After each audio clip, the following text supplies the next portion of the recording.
I just wanted to report that there is no reportable item out of closed session. So if there's a motion to close the special meeting, I'll entertain a motion to do that. I move that we close the special meeting. Is there a second? A second. Okay, all in favor? Aye. Okay, with Commissioner Mateusz recusing himself, right? We need to do a roll call. He can vote for listen. Okay, well, anyway, it's closed. So, we could open up the- Right, good evening. Welcome members of the public to the San Mateo County Harbor District Board of Harbor Commissioners regular meeting for February 15th, 2017. We would like to deviate from our normal opening pattern and just make sure everyone knows in this room there's a safety check. So if you walk out this door, there's exits at both ends of the hall. There's an AED should occasion arise to use one in the hallway here. There's a fire extinguisher on the wall behind that screen. The deputy clerk will call 911 if an emergency arises. If she is unable, please note the address on the wall. And with that, may we please have a roll call? Commissioner Bernardo? Here. Commissioner Brennan? Here. Commissioner Chancarelli? President? Commissioner Lorenz? Here. President Mateusz? Here. I'd like to ask to pull some items off consent. I can wait to do that if you prefer. All right. We'll just-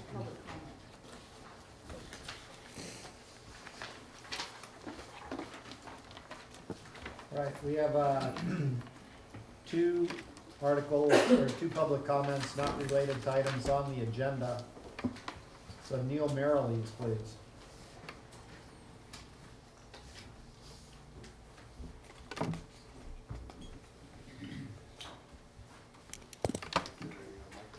No. No, it's here.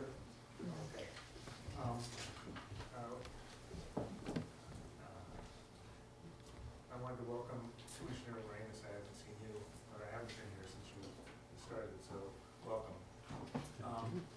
Just want to give everybody an update about the volleyball project. The county has expressed interest, the Mid-Coast Council has expressed interest in meeting with the Granada Community Services District tomorrow night. So far, they haven't expressed interest, and basically, I just wanted to let you know that everything is going well, and I'd like to possibly schedule an appearance at a future meeting to talk about a fundraiser to be held at the site, perhaps an activity permit for that. But everything is going well, and it looks like we're moving forward. We'll be able to get all the funds that we need to improve the site in terms of sand. So just want to let you know. Thank you. Mary Lorenz. So good evening, everybody. I just want to take this opportunity to say thank you to the Harbor District for the site visit that you recently had, and I really, really want to thank you for all the effort you're putting into considerations for ADA compliance, but also going that extra mile for making different areas of the harbor accessible to people with disabilities. Anytime you do something that is ADA required, you also are helping people with families with strollers, but you're also helping the elderly who may have some sort of mobility issue. I would really love to see Pillar Point Harbor become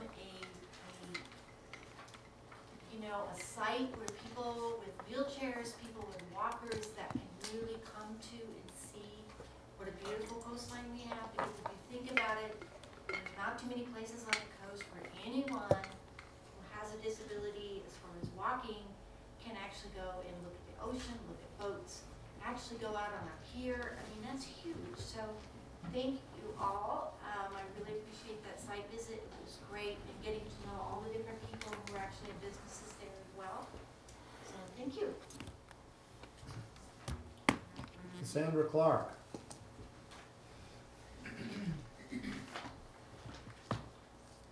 Commissioners, thank you. I'm here to speak to an item, although there's an item on the agenda pertaining to the contest. This is not related to the particular item on the agenda. It is a new subject. And that is that I think you know, those of us from Mavericks Invitational Inc., that would be me, Brian Overfeld, Jeff Clark, the owners of the permit of the contest. In 2012, this Harbor Commission issued a 3-year permit to Mavericks Invitational Inc. And in 2014, we introduced cartel management. Actually, cartel management was introduced to us by a group of surfers who thought that they would be a benefit as our intellectual property partner, as well as our marketing and sponsorship development. In no way did they buy the contest, in no way did they pay us for any portion to do that. They were there for promotion. I have attached to Mr. McGrath the copies of emails explaining that position in 2014. In 2015, we added cartel to our permit, which was issued to Mavericks Invitational Inc. We added their name as an additional because of insurance purposes. In August of 2015, August 5th, 2015, we came before this board as Mavericks Invitational Inc. to ask for an extension to that permit for additional 5 years. That motion was passed. It was very clear that motion, and that you can review the video of that it was to opt for an additional 5-year permit to the existing permit on which Mavericks Invitational Inc. is listed. Somewhere in that time, between August 5th, 2015 and October of 2016, when a new permit paperwork was submitted, our name was omitted from that, despite our correspondence to the district staff stating that in no way Mavericks Invitational Inc. was ever to be removed from that. It was done without our knowledge, we believe surreptitiously, and a letter from our attorney is given to the executive director of the Harbor District for that. More chairs for people. Unfortunately, Cartel Management's and Titans of Mavericks Inc. Filing for bankruptcy was a blow, but in no way does that take away from our ownership of the permit. We are here to state that that permit belongs to Mavericks Invitational Inc. as designated by the Board of Directors on August 5th, 2015. I have attached and provided to the district additional documentation to support that. There is a video online that supports that, and if you have any questions, feel free to ask our counsel, and we are happy to come before the board at another time to discuss it further. Thank you. This is the time of the evening when commissioners may make public statements limited to 5 minutes. Do any of the commissioners wish to make a statement? Commissioner Chen Crowley. I just wanted to thank the staff for arranging the site visit for Pillar Point. I think it was very informative. And I wanted to thank the public for taking time to come out there and visit too. Because I think that the commission was worried that the public process wasn't as open as it could have been. So we hope that that site visit will help to bring the public, or to get them more engaged in this process while we're dealing with kind of redesigning that area. So thank you, Steve, and to your staff for that.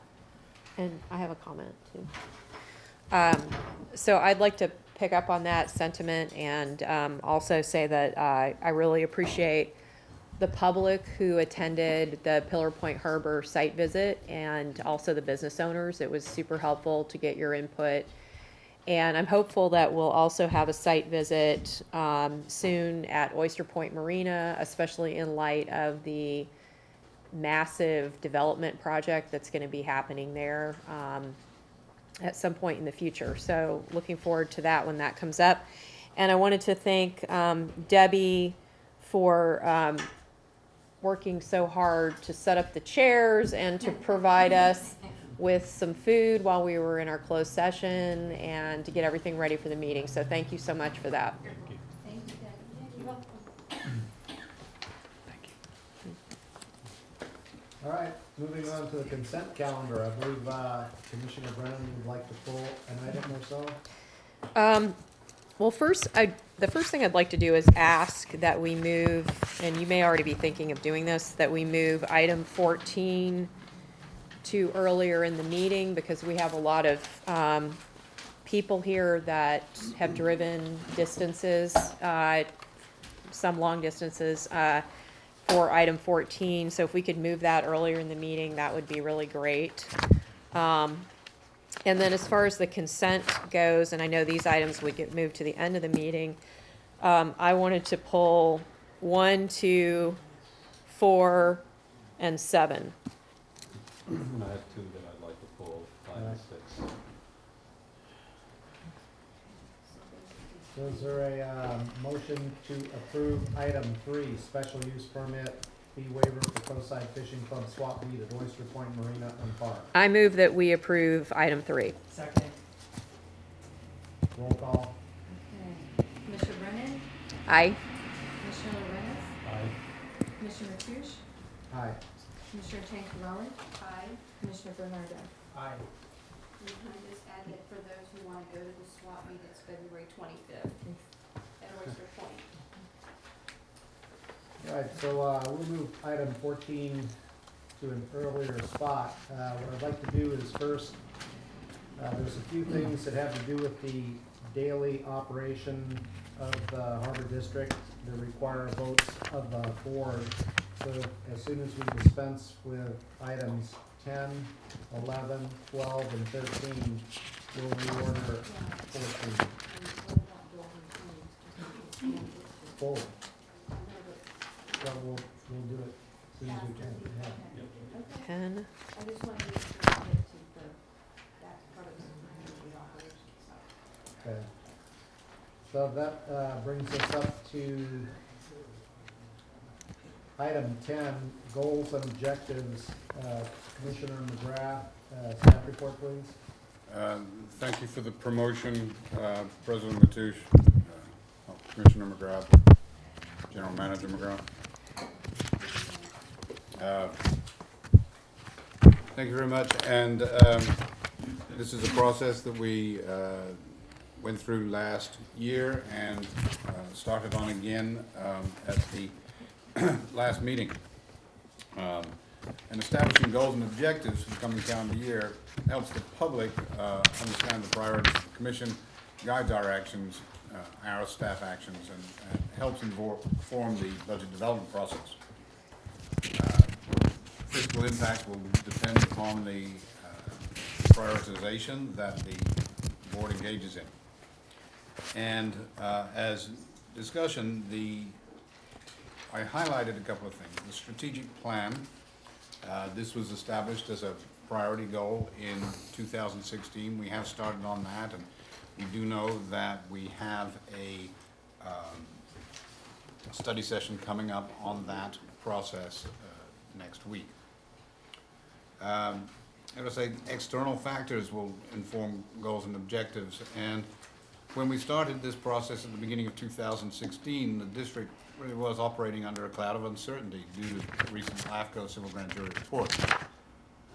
Since that time, and building on the foundational work that had already occurred, the district has improved relations with the external agencies, and in fact, in September of 2016, the Board of Supervisors, in response to a civil grand jury report, stated there would be no immediate discussion or study of dissolution of the district.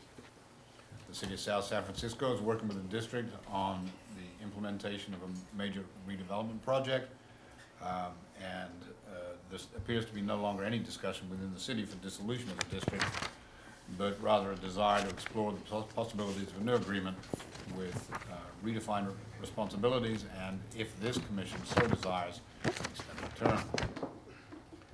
Let's say the goals and objectives are not intended to replace the goal of completing all our operational items. We will continue to do the work of the district. We will continue to provide public safety, maintain our facilities, and administratively manage the district. When talking about time frame, the goals and objectives are established on a calendar basis. It allows us to, as we move forward, to inform, as I said, the budget process and especially the capital projects. And we'd like to think that the goals and objectives are ideally going to be realistically achievable in the time given. That doesn't equate with completing a project or implementing a program, but just are we being realistic in what we're putting out there. And it shouldn't, the goals and objectives, opportunities should not be ignored just because they're not identified either as a current goal and objective. Opportunities occur, and with board direction, the district should engage with that opportunity in the best manner possible. So I've attached to the staff report the ranked list of 2016 goals and objectives.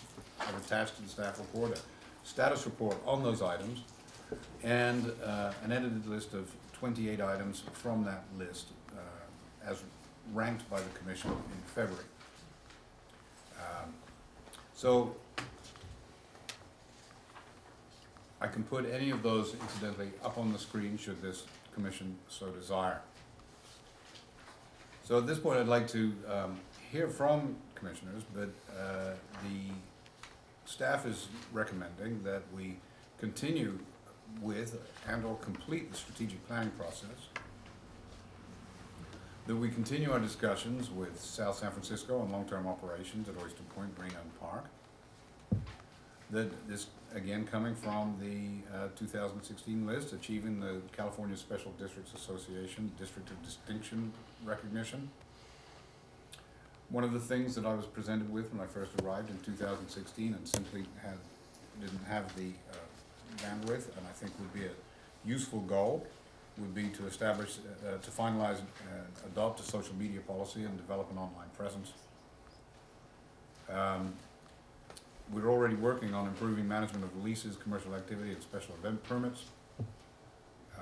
One of the things that I put in there may not be a high priority, but as we look at the entrance to Pillar Point Harbor, in particular, I'd like to develop a comprehensive approach to wayfinding, interpretive, and other signage. So we're recommending that this Commission receive public input, discuss and adopt the goals and objectives for 2017 by providing direction to staff. Again, I have the Excel spreadsheets. I thank Commissioner Mateusz for sending me his ranking of the goals and objectives. I thank Commissioner Bernardo for the idea from last year to enter those onto the spreadsheet with colors. It makes it very easy to get a overarching look at where priorities are rather than check marks. And I'm happy to also put that up on the screen if this Commission so wishes. So we've got, as I said, attached to the staff report, ranked by status, i.e. which of the projects were done, which of the projects are ongoing, and which of the projects identified by the board have not been done. And we've also got those just in order of priority by this board. So I'm happy to take direction at this point as to what you would like to see on the board, what you would like to share with the public, and what sort of direction you would like to give me as we move forward in trying to adopt a set of goals and objectives for 2017 moving forward. Commissioner Jane Crawley. Okay, thanks. Steve, this is a great list, but there are a couple of things that I wanted to add, or at least give input for. One is this the third bullet point, achieving CSDA District of Distinction. When I first came on this board, I know that one of the things that I felt very strongly about was having board policies and procedures, in other words, how we govern ourselves. And I think that a lot of public agency governing boards have this, and I don't feel like ours is really separate from a district policy manual. So I think that in order for us to really hit the ground running with the District of Distinction designation, that we should look at putting together board policies and procedures in terms of how we govern ourselves. And I think the CSDA website may have a template or something. I have to look, I haven't even really, I haven't done any real research on it, but I'm happy to look into that. I think it's very important in terms of how we govern ourselves, and that this board give its input and adopt it, or develop it and adopt it. But that's just my thing. The other item that I wanted to bring up was the continued, I think that we need to continue refining the budget to decline enterprise funds and public funds. And I think that really showed itself today when we had the Oyster Point study session.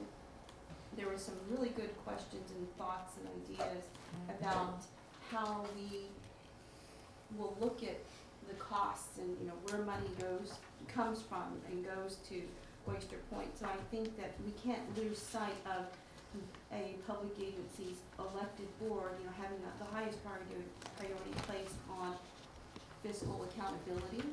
So, and this is something I think that Glenn, in one of his reports, as we looked at the budget, before we approved the final budget, said that it's not finalized in terms of the public funds versus enterprise funds designation. So I would ask that we continue to refine that so we have a clear picture. Great. Especially as we move forward with how we're gonna work with South San Francisco and Oyster Point. So those are the two things I would like to see added, but I'm open to listening to what my fellow commissioners have to say. Oh, and one last thing, signage, for Pillar Point. I think that's a great idea. And in the future, as we move forward with Oyster Point, I'd like to include that in there too, as much as we have a say in that. I think one of the things I'd like to see added is a special line item regarding grants. As I've mentioned in the past, the Director of Parks for San Mateo County, when he took over the job, one of his requirements were to bring in $400,000 worth of grants. A few years later, he was bringing in $6.5 million worth of grants to the district. Right now, I'd say offhand, we've got just over $1 million worth of grants sitting on the books now, and I'd like to prioritize that we at least double that for the following year, and we have a minimum of $2 million in grants coming in. So that's one item that I would like to see added, so that we know what kind of progress we're making towards multiplying our efforts and resources towards getting more done. The other thing is, when I sent my ranking in, I was requesting a little wordsmithing that we couldn't add to the grant, or to the list here. To me, water quality says nothing. We can keep testing and do absolutely nothing and make no progress whatsoever.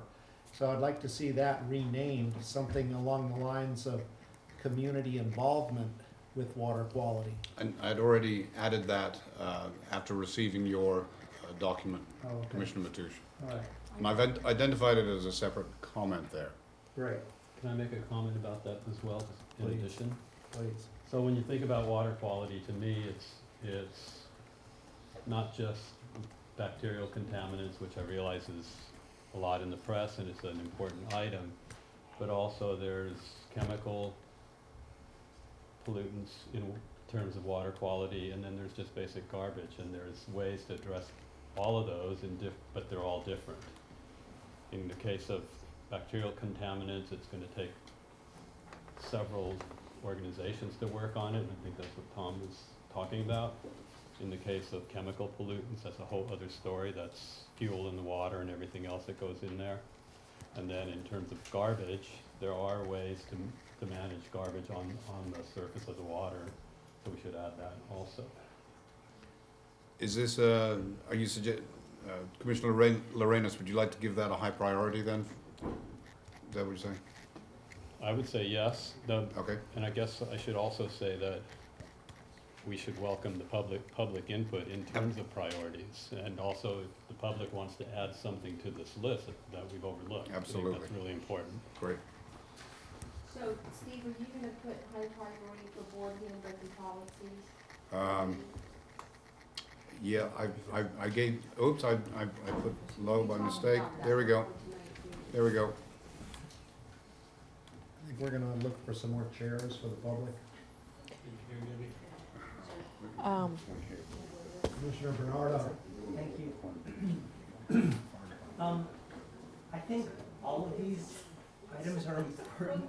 Yep. However, not everything can be high priority, otherwise we would be in a state of chaos here at the district. So if I were to just pick my top three, my number one would be strategic plan, because that's the overarching framework and blueprint for the future of the district. That will guide everything we do, so that would be my number one. That almost encompasses everything else.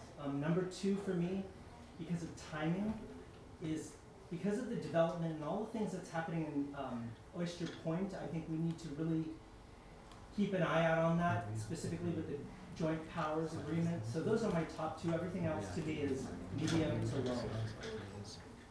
And, sorry, thank you for reminding me, Commissioner Shankrell. Under the strategic plan, that does include board policy, and I do want to make that, I'll make that my third, the board policy, because that is important. Right, and mine would be, mine would change from board handbook to board policy. Steve. Gotcha. Okay. Steve, That would be mine. Thank you. Thank you. I have a suggestion, because there's a lot of people here looking to talk about other items. Yep. Can we do this individually and just set a time frame to get these in? Commissioner I'd like Mateusz, to- yes. I totally support what Commissioner Lorena said, and I'd like to set a deadline of Friday with the commission's approval. I think this is an easy list to go through. We should be able to get that to Steve by close of business on Friday. I need more time than that. I have a full week, and I don't see we don't have another meeting for a whole month, so I'd like to be able to get this in before our next meeting. I'm gonna need more time to put, I don't even wanna get into all the goals that I'd like to talk about, because it would take up too much Yeah. time, and I don't think this is the appropriate setting for that at this meeting. But I would like to have it come back to the next meeting and have an opportunity to submit my suggestions in advance of the next meeting. Well, when you say Friday, Tom, you mean this Friday or a week from this Friday? I meant this Friday. I didn't mind just going right down the list, but everyone's welcome to do this however they want. I think as long as we get it in before the next meeting, that meets the goal. I'm good. Can I suggest then that what I can do is collate all of the responses, if they are sent directly to me, and then I can present an ordered document for discussion by the board at the next meeting, if I had all of those responses by Friday, March 3rd. Is that acceptable to my fellow commissioners? Yeah. Sure. Yes. All right. Okay. In that case, staff has sufficient direction regarding item 10. Yep.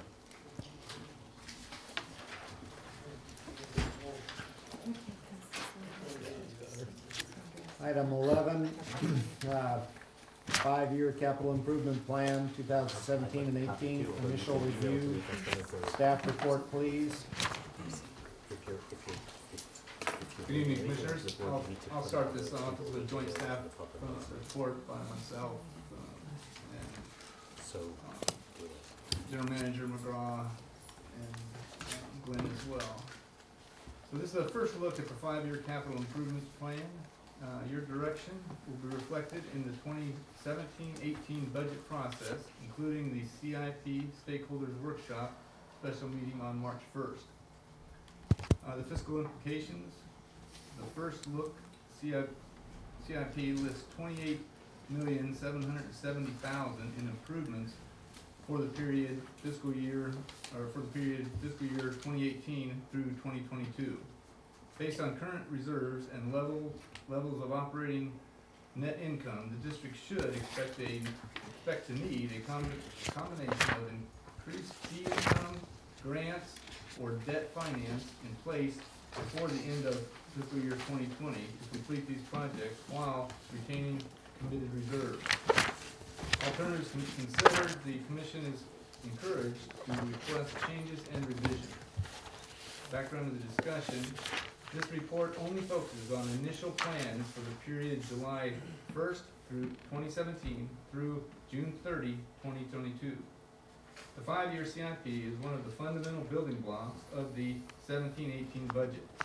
Staff have also begun the process of identifying new projects, refining and combining existing projects, and eliminating unneeded or low-priority projects. Cost estimates are adjusted as necessary. Executive staff are also seeking input from operational staff, but this has not yet been reflected in this first look proposal.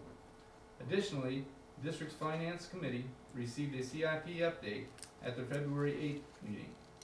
Their comments, if any, will come after the deadline to be reflected in this report, but their input is to be considered in subsequent decisions or discussions, along with additional input from operations staff.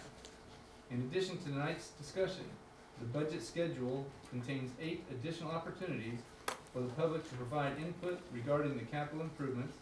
The CIP will be adjusted throughout the budget process to reflect ongoing input and commissioners and the public, as well as revised cost estimates. The motion is for the board to review initial 5-year capital improvements plan and provide direction to staff revisions.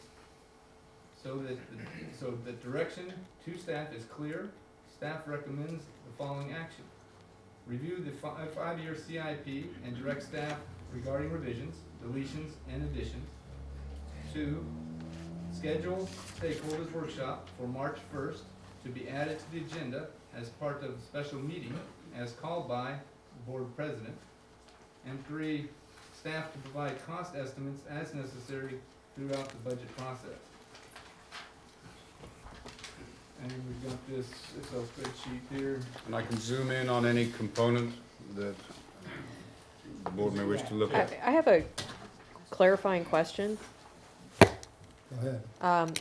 So I know in the past we have received PowerPoint presentations regarding capital improvement projects. And looking at this spreadsheet, it, in my mind, is not the best way to have a discussion about capital improvement projects. Could we have that discussion when we have the PowerPoint presentation, and we can do it more as a workshop like we've done in the past, because that gives the public more of an opportunity to chime in and give us suggestions, because sometimes there are things that we're not thinking of, and it's good to have more of an open dialogue. Whereas tonight's meeting is not set up for that kind of format, and we've got a lot of people here waiting for other agenda items. So this is something that's going to take time and thought and discussion, and it really feels like more of a workshop, which is how we've done it as a special meeting in the past. So I'd just like to suggest that we do that, and March 1st seems like we're trying to cram in a lot of special meetings, but if that's when we're going to do it, I guess if the staff had time to put together the PowerPoint by then, that could work. So that's my suggestion. Commissioner Chen Crawley. So the one thing that I kind of highlighted, John, was regarding the grant, the issue regarding grants and the fiscal implications and budget status. And in terms of, my thoughts and the areas I think that we might really need to get better information for, would be that area. So my questions were basically, how much are we projecting to receive in grants and funding from other agencies? Who are these other agencies? I know that we have had grants that we've received. Do we have a list? I don't even know. I'm just getting things piecemeal. So here's like a summary or a list of who we've gotten grants from in the past. And even like, you've got this on the spreadsheet highlighted, possible grants or other funding. I mean, even if you had some number that we can kind of shoot for, I mean, I know that we don't necessarily want to budget that, because it's a one-time thing sometimes, but some goal. Hey, we've already, Perhaps this will help you.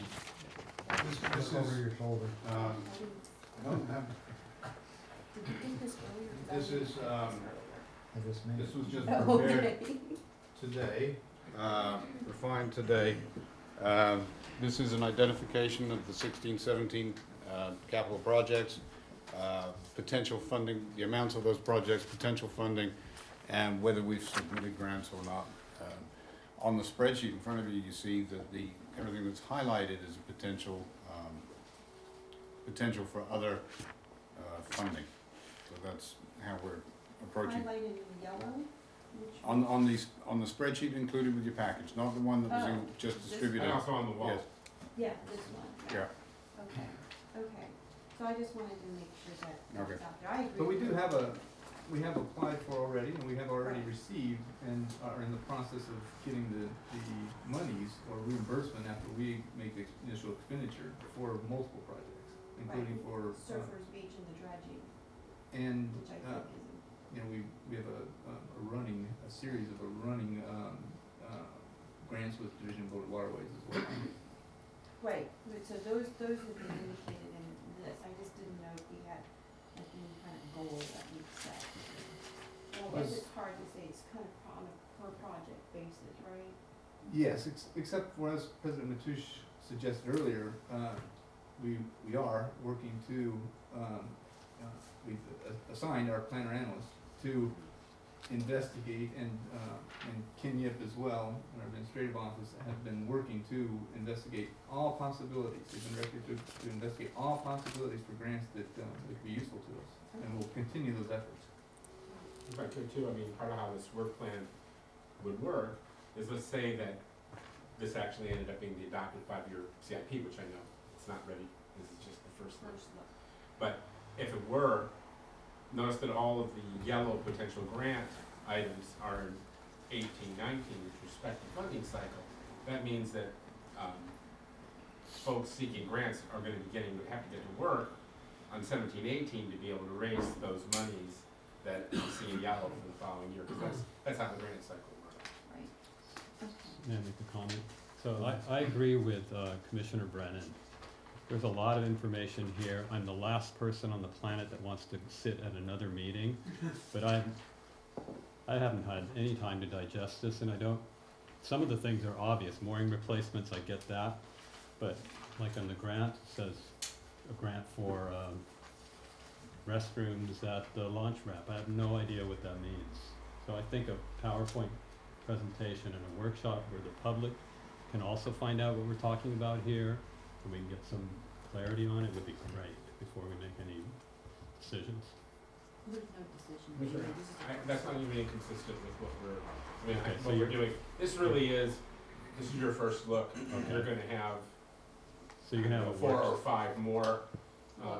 But what we would like, any point along the process, is to hear from commissioners of the public, you forgot to add something for this, Right. or I wanna see that, or I'm not interested in doing X. At any point that we can make the process easy by adding or eliminating, having more time to work on it, that helps. I think we need a workshop just to understand this list. And if I could add, I think doing it March 1st is too soon, because I don't see how the staff is gonna get a really strong PowerPoint together that quickly. Also, it doesn't give the public much notice about the meeting either. And in the past, we've done it at the yacht club, so there's some coordination that would need to happen to secure the space and stuff so that we can have a large enough room.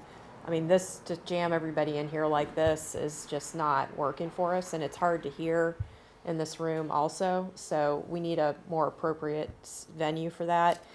And we should be including things like, I know we have problem with our phone system, and we should probably be talking about, whether or not we want to have cell phones for the harbor patrol, and things like,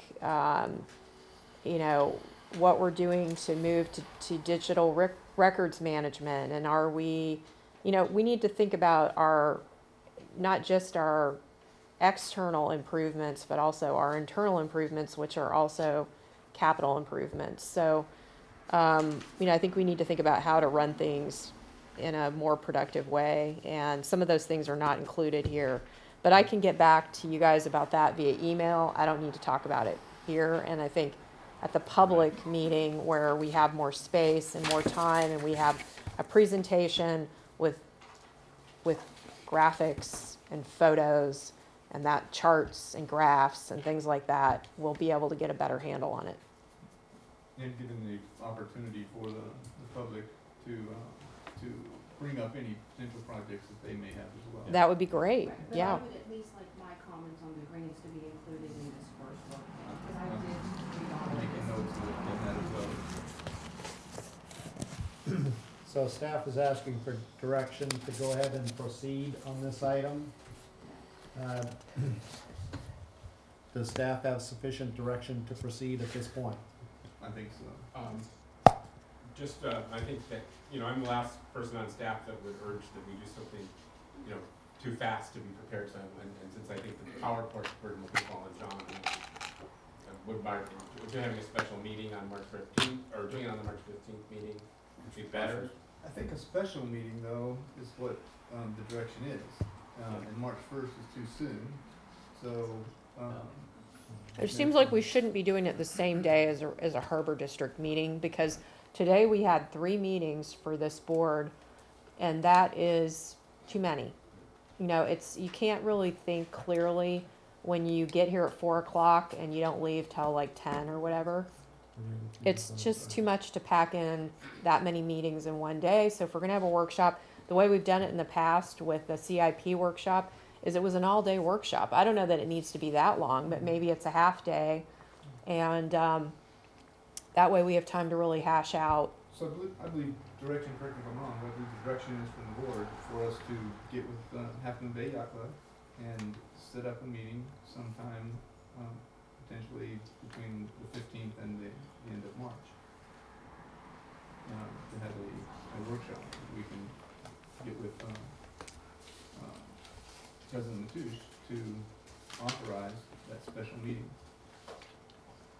I guess I just would prefer not holding us up on moving forward, so I would have said have the workshop prior to the board meeting, but Commissioner Bernardo has a comment. Quick question, I understand the request to have a workshop, but thank you,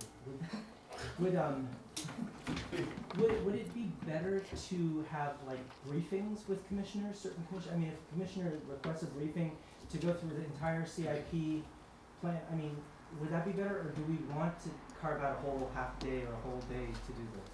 That's kind of a hypothetical question. I'll let you take My opinion is that you need to include the public, and you have to give plenty of time for people to get involved.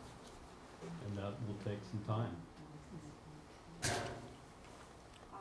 So you're saying that you would rather have it between now and. I'm one person, so But I whatever you agree. guys I decide. agree with that.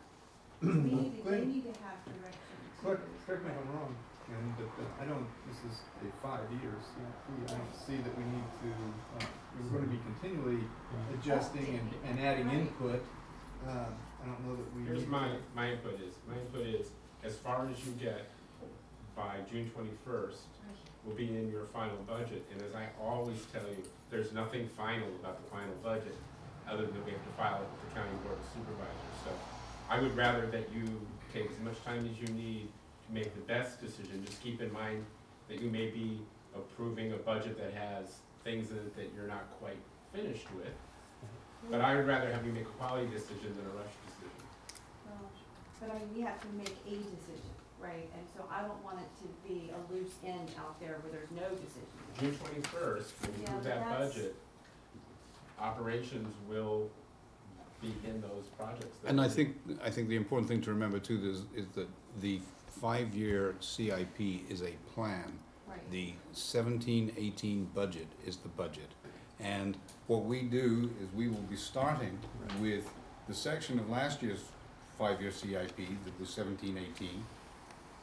And that will be the core of the capital budget for 17-18, as may be amended by the board and the public. That we've taken that 5-year CIP that you adopted last year, and we've dropped off 1 year on the 5-year CIP and added another year onto the far end. So it's very much a living, like Glenn says, it's very much a living document. This is a planning tool. There's opportunities to amend at any point in the future. The goal, like Glenn says, we have some statutory requirements to adopt a budget and submit to the Board of Supervisors. And we'll meet those goals. You know, and we know that we can come back. But we will, I echo Glenn's sentiments, better a good decision, a good direction, a good document than a rushed document.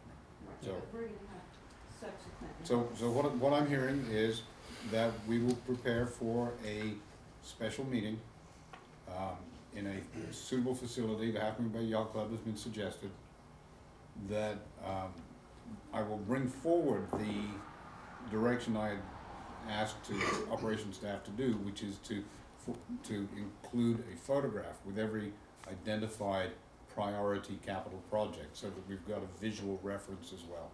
We'll try to get that together by that meeting. We'll schedule that with the board president's final approval, and Debbie will work with each of you to make sure the schedule works.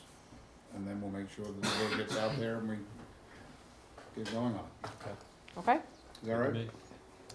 All set? I don't think you have a meeting between now and June where there's an opportunity to get some change under the CIP.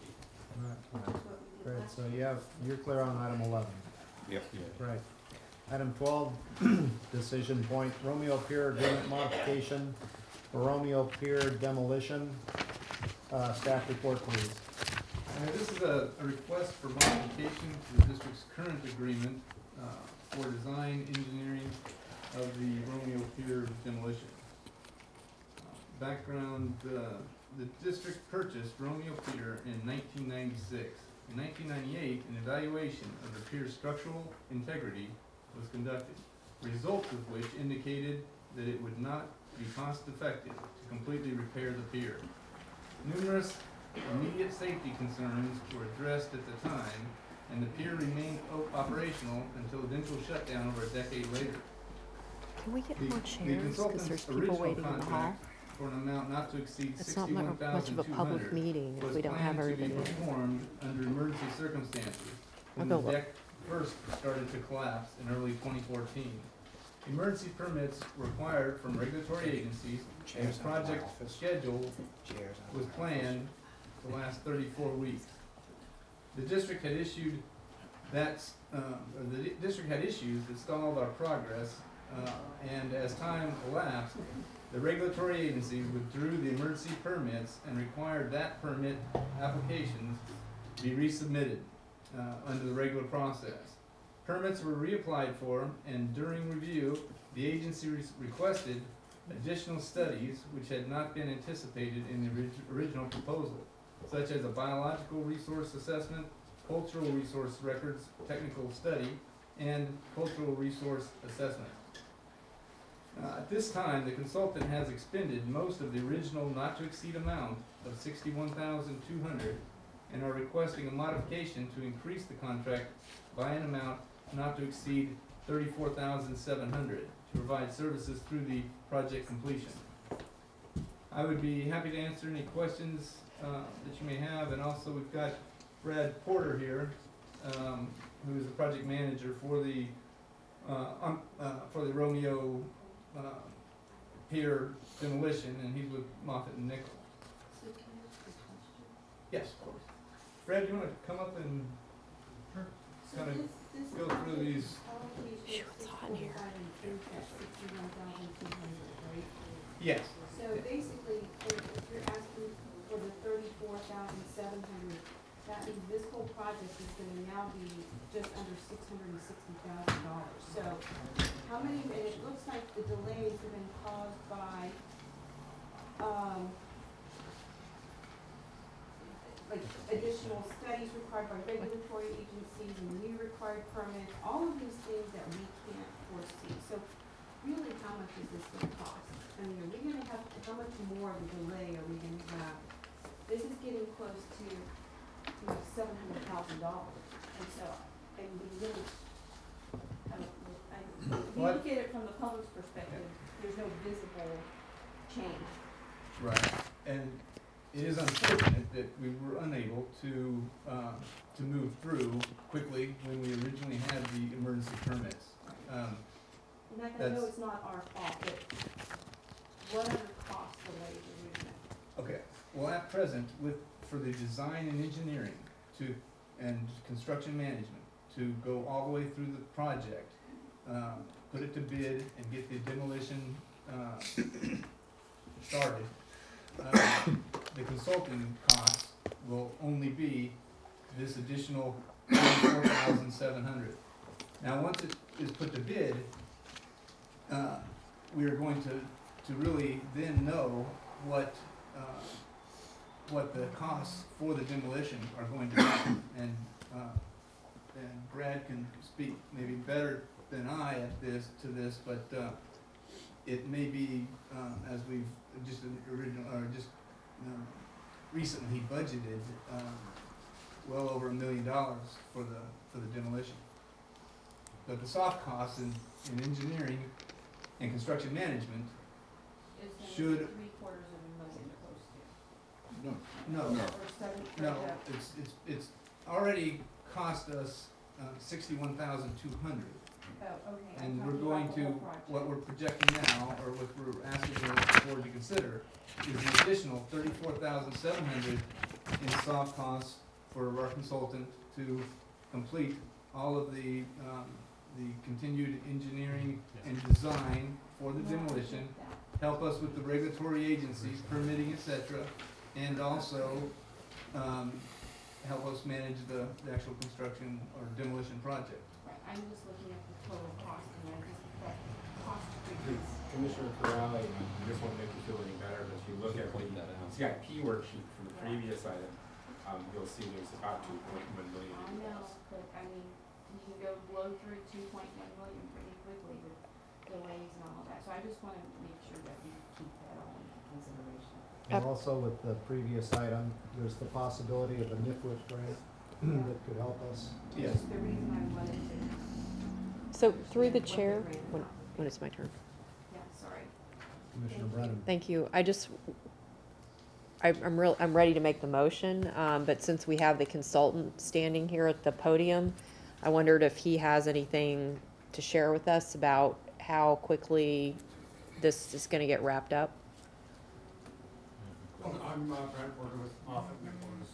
John said I'm the project manager, been working on the project since early 2014. And as far as wrapping up the big, this is kind of a summary on the points there, but the activities that have gone on since 2014, and a lot of it is the permitting, since we've had to go through the normal process after the time elapsed, and the Coastal Commission kind of withdrew the emergency approval, and a lot of it has been responding to permit requirements. The Corps came back and they wanted more studies and we had to have those performed and so forth.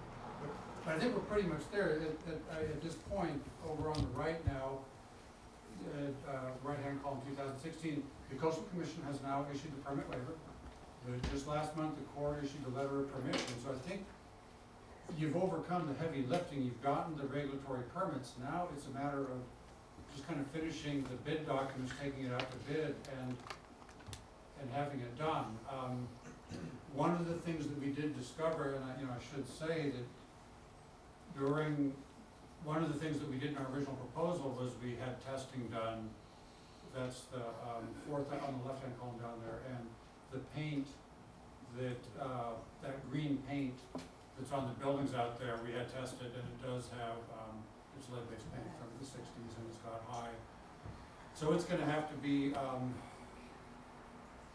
handled properly, or that's a permit that will have, typically the contractor gets that, but that could incur some additional costs. So how quickly can you get it done? I think that we're anticipating being able to go out to bid within a couple of months, selecting a contractor. We've been talking to some first, and I think the estimate is it'd probably take 2 months to demolish it, so that if you have funding and the permits in place, I think that it could be completed by the end of summer this year. Thank you. So I'd like to move that we approve the attached proposal from consultant Moffett and Nickel to authorize modification of the current agreement with the San Mateo County Harbor District, allocating an additional not to exceed $34,700 for continued services outlined in Exhibit A, and authorize the general manager to sign. Second. Without further discussion, may we have a roll call? President Mateusz, Aye. Commissioner Lorenz, Aye. Commissioner Chancarelli, Commissioner Brennan? Aye. Commissioner Bernardo? Aye. All right, item 13, Harbor Commissioner salary, compensation, and equipment benefits. Mr. McGraw, I'd like to ask that we move this to later in the meeting. well, there were things that we had to vote on. Yes, so The one thing I'm seeing is a discussion, and we had to get the harbor business taken care of, and this shouldn't take long, in my opinion.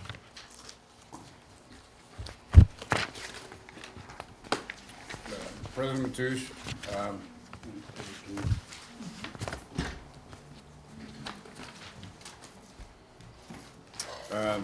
yes, this was actually on the January meeting as well, and the issue would come up of salary and compensation for commissioners. Try to provide an amount of data in the staff report that addresses salary and compensation and some of the history of this district. We are one of 7 harbor districts in the state. We did do a phone survey of the other harbors, and the one that we haven't completed investigation on is the Oxnard Wainimi, where we've asked for further clarification and we haven't received any further information at this point. As you know, the Harbors and Navigation Code limits the salary of harbor commissioners in harbor districts to $600 a month and all necessary related expenses. The California Special Districts Association in 2008 compiled actually a table of all of the different kinds of districts around the state, and the regulatory or statutory obligations or limits on compensation, and I've attached that. I do know that the CSDA is updating this list, but it is in draft form. I know that the Harbors and Navigation Code, by which we're governed, has not been amended since 2006 in this regard. So this very much is one of those where I seek direction from this board. If there is a desire to see state law amended to increase the compensation limit of $600, that's clearly a fairly significant undertaking, and that's why I would request board direction to do that. It requires basically researching the current status of the legislation, then at the end of the day, finding a legislator to carry that legislation and try to get it through the committee hearings and adopt it. I think the first part of that would actually be probably reaching out to the other 6 harbor districts in the state. Certainly, one of the things that this commission could direct staff to look into would be the providing to commissioners of tools and equipment necessary, that the commissioners feel necessary to perform their jobs. I want to separate that part of the conversation away from the idea of going to paperless board packets, because I think that is a separate conversation. If we were doing paperless board packets, for example, I don't think that would affect whether or not the commission asked the staff to investigate the possibilities of providing commissioners with the cell phones, for example. So I think there are a number of areas and issues that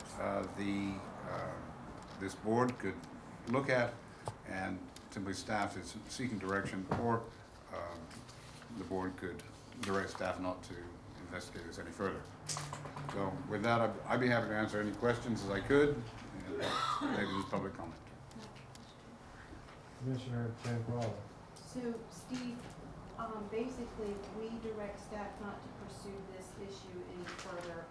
That means that the current, action that still would be effective would be this current one where no one, as of, I guess, the beginning of this year, would get health care or health insurance benefits or cash payout in lieu of such benefits. And I actually agree with this, but who on this board is getting that before? Because I'm, again, kind of new on this board relative to this policy. No one's getting in lieu of anything right now, and As of this policy. Yeah, so I just wanna make sure that if we're not pursuing this issue any further, that no one is going to get, that Correct. this is in place, right? That is correct. That is Okay. correct.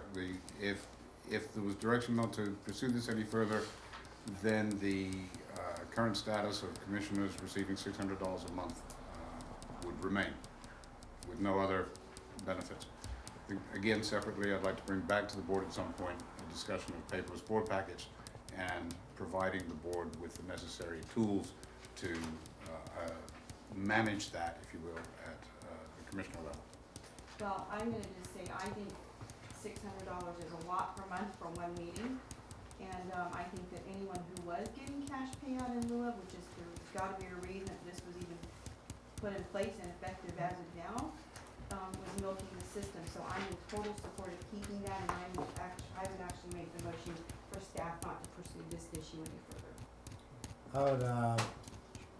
My comment is, this county is pursuing things related to living wage and everything else along that. It's been over 10 years since anyone looked at the rate payable to harbor commissions. I did talk to a 30-year veteran of the San Mateo County Port District and verified members of the Port District down there got absolutely nothing for serving. They have commercial fishing operations, sport, they've got hoists, they've got businesses, they've got a fuel dock. They did it all for nothing. But what I would recommend or like to see is the recommendation that this be applied or pursued legislatively to amend Harbor and Navigation Code. To do what, to increase Increase the our $600? 600, minimum? yeah. Been 10 years since somebody looked at what we get for what we do. So I'd like to just make one quick comment on just so the public knows, I would say, the time we spent in one meeting is nowhere near the amount of time that one spends in preparing for this if you want to give an honest evaluation of all the work that these guys are doing. I mean, I'm new to this, so my learning curve's pretty high, so I probably spend a little bit more time. But I spent quite a bit of time getting up to speed and analyzing these documents. So it's not just sitting here and talking to you guys. Commissioner Bernardo. Thank you. Yeah, I would just like to echo that and just, I'm not saying whether I'm for the increase or not, but, to what Commissioner Lorenas just said, there are meetings outside of this meeting for preparation. There are briefings with staff. There are tours taken at Oyster Point and Pillow Point. There's all kinds of other things that you don't see, that one may not see. You know, they're watching tape or they're watching TV and they say, oh, they meet 2 or 3 hours a month. You know, it actually is a lot more than that. And then of course, just the other administrative things too, like trainings, required trainings, things like that. So I just want to say that will give you a more fuller picture of the things that what a harbor commissioner does. So thank you. And I'd just like to say that I put in 30, sometimes 40 hours a week doing this. And when I think about what I get paid, I want to cry. Because when I'm doing this work, I'm not doing my day job, and my day job is what pays my mortgage. And I have suffered financially while being on this board. It has been a real hardship for my family, and I don't, sometimes I wonder why I'm doing this, because it's really hard to keep things afloat and put this much time into it. And I feel like if I scale back and put less time into research, working with staff, meeting with constituents, going and visiting things that are breaking, dealing with emergencies, talking to other commissioners within the Brown Act, and basically getting my act together and preparing for these meetings. If I don't do all of those things, then I don't feel like I'm doing what the people elected me to do, which is a really good and thorough job. So I don't like to do anything halfway. I like to really put in the time that it takes to do a good job. And so it's a tough situation.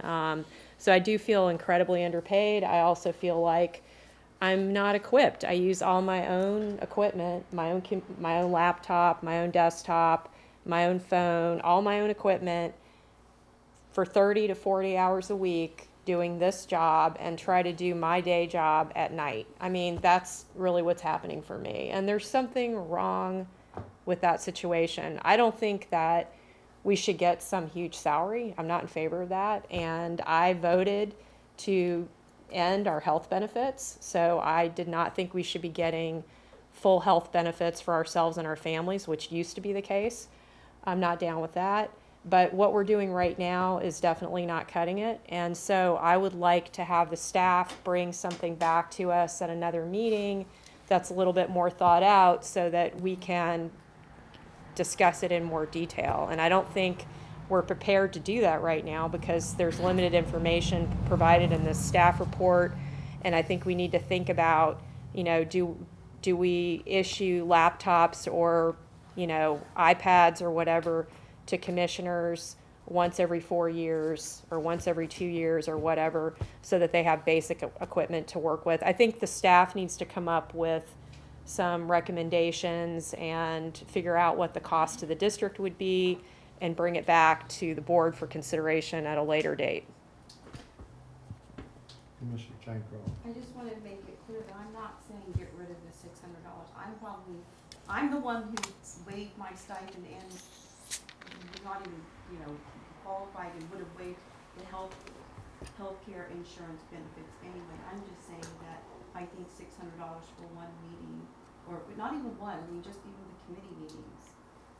You know, if you had went to two, that's what, times 2 meetings, $300 a meeting. And the other city councils, they get $100 a meeting. You know, I know that others cap it at a certain amount. I'm not even asking for that. I just think that, you know, if we keep it the way it is, that's fine. I'm not against looking at how we can move this forward legislatively. I think it's gonna take a lot of time, so the question becomes, is that where we want staff to spend time? Well, I'd like to comment if I could. And also regarding healthcare benefits, yes, I understand, I appreciate that this commission, but as of this year, no one's getting that or in cash and payout in lieu of this benefit, but I know that there were commissioners getting that before this took place or became effective, so. Well, no commissioner here has gotten health benefits. No, Commissioner but cash in Bernardo lieu of- has cash in health lieu of benefits is through his actually job. worse than the healthcare benefit, because you're getting cash anyway. Could we direct staff to bring us back a report, as Commissioner Brennan suggests, showing a parallel track of, or even starting to look into the legislative change, and then bringing in a cost of the healthcare, and then the option of no change, just the $600. If I can clarify, what I thought I heard was one idea was to pursue the legislative avenue, Yes. and the other one was more equipment-oriented rather than health insurance-oriented. And mine was to pursue nothing and just keep it as. And so I'm trying to, So we need to, given those three, at least different views, perhaps a motion and a vote would be helpful for your staff. Just for clarification though, my understanding was it's a separation of those two, because my understanding was this is, the request for the legislative piece is different Yes. from yes, the equipment piece, because I think Yes. we've always been talking about this, okay. I mean, I remember bringing this up like a year ago or 2 years ago, where I wanted to be more like the South San Francisco Planning Commission, where they just have iPads instead of these things. Okay. You know, where they just load it up once a week. You look at your PDF and you can make notations on there, and you don't destroy Mhm. paper. Yep. And So I think those are for- two different things. For this commission's benefit, particularly our deputy secretary is looking at a couple of different platforms on which to provide paperless board packets. Thank you. Maybe, I don't want paper to totally Okay, go, well, that's a different issue, right. and I don't even think maybe, that's on the maybe I agenda. can help clarify. Is there a consensus of the board that staff should come back with a discussion of the process for changing legislation? Yes. Board? I mean, if you wanna move forward Okay. in that direction, I'll support it, but Okay, Right. I'm okay with supporting it, but I think it's gonna be a real uphill battle, Right. and Okay. And a lot of time. I just don't see it I'll happening. come back with a sort of A plan. a plan, right. Is there consensus of the board that you would like staff to come back looking at the furnishing to the board of the necessary equipment to better do your jobs when you're Separate away issue. from here? That's not, that is Separate not issue. this agenda item. Well, no, I'm just. I It mean, is this agenda I item. talked about equipment That in is this here. agenda And I'm item. not talking about the paperless board package, but if a commissioner, has a desktop computer that is dying because of all of the work getting done from behalf of the district, should we in fact, I mean, that's the sort of thing, should we supply cell phones? So, is there a consensus of the board that I should look at that? Yes. Yes, okay, is there, That's only 2 people. well, That's not a okay, consensus. I'm trying to just, Sorry. I'm trying to just move forward so that we can move on. I mean, Yes. Council Yes. suggestion for a motion, there's 3. There's 3 now. Okay, Right, just, okay. just look at it. Well, I think I'm not buying it this is, tonight. Okay, can we move on? I think this is, Please. I would like to do one more. Is there a consensus of this board that the staff should bring back any sort of proposal related to the provision of insurance to the commission? I don't think anybody's asking for insurance, but if there is a way to increase our pay so that we are not paid below minimum Right, well, that's wage. the legislative part. No, No, there may be other ways to look at that, and I think we need to look at whatever those ways are. I don't know, but please look at all of them. And then now can we move on? No, I'm not, y'all all right. wanna That have the sounds clear consensus as to mud. move forward with the legislative piece I and know. the other piece, that's fine, but I Your money. think that we get paid enough for what we do. All right, And I'm not even getting I paid. think you need a motion. So we have consensus Okay. on those 2, I th- and I'll drop I think mine I've if you got- want to pursue it. a consensus, that includes looking at other possibilities for compensation of the board that does not include insurance. And we will start working on that. As I said in the staff report, this is in fact a considerable project Yeah. that is going to involve some legal input and expense. I will keep the board updated, and when I get to a point where I critically need direction or a decision, I'll return to the board. Right, great. Okay. So now, in order to speed up, item 14, Cartel Inc. permit and surf contest. I'm gonna reorder the agenda so that everyone in the room knows. Item 14 will be next, followed by item 9, followed by item 1, to make sure that before the evening ends, we take care of bills and claims, and then item 8. So 14, 9, 1, 8 are next. I'm gonna recuse myself on the cartel permit. Here's the public comment on item 14. And I will see you I shouldn't say shortly. I hope so. Okay, thank you. So this item was put on the agenda for the right of every commissioner to bring on board to be placed on the agenda. This was placed on the agenda by Commissioner Brennan. And I know that there was a staff, a report, a board report. I don't know if y'all wanna start off the discussion by talking about that, see if we can put something together, Sabrina, if you wanna do that, and then we can have the discussion. I know we have some public comments here that, I'm very happy to turn it over to Commissioner Brennan. okay? Thank you. So we can at least- Okay, thank you. So I think what's important is that everyone here probably wants to get a baseline of information about what predicament the district finds itself in due to the bankruptcy that I think most of us all have heard about of Cartel and Titans of Mavericks.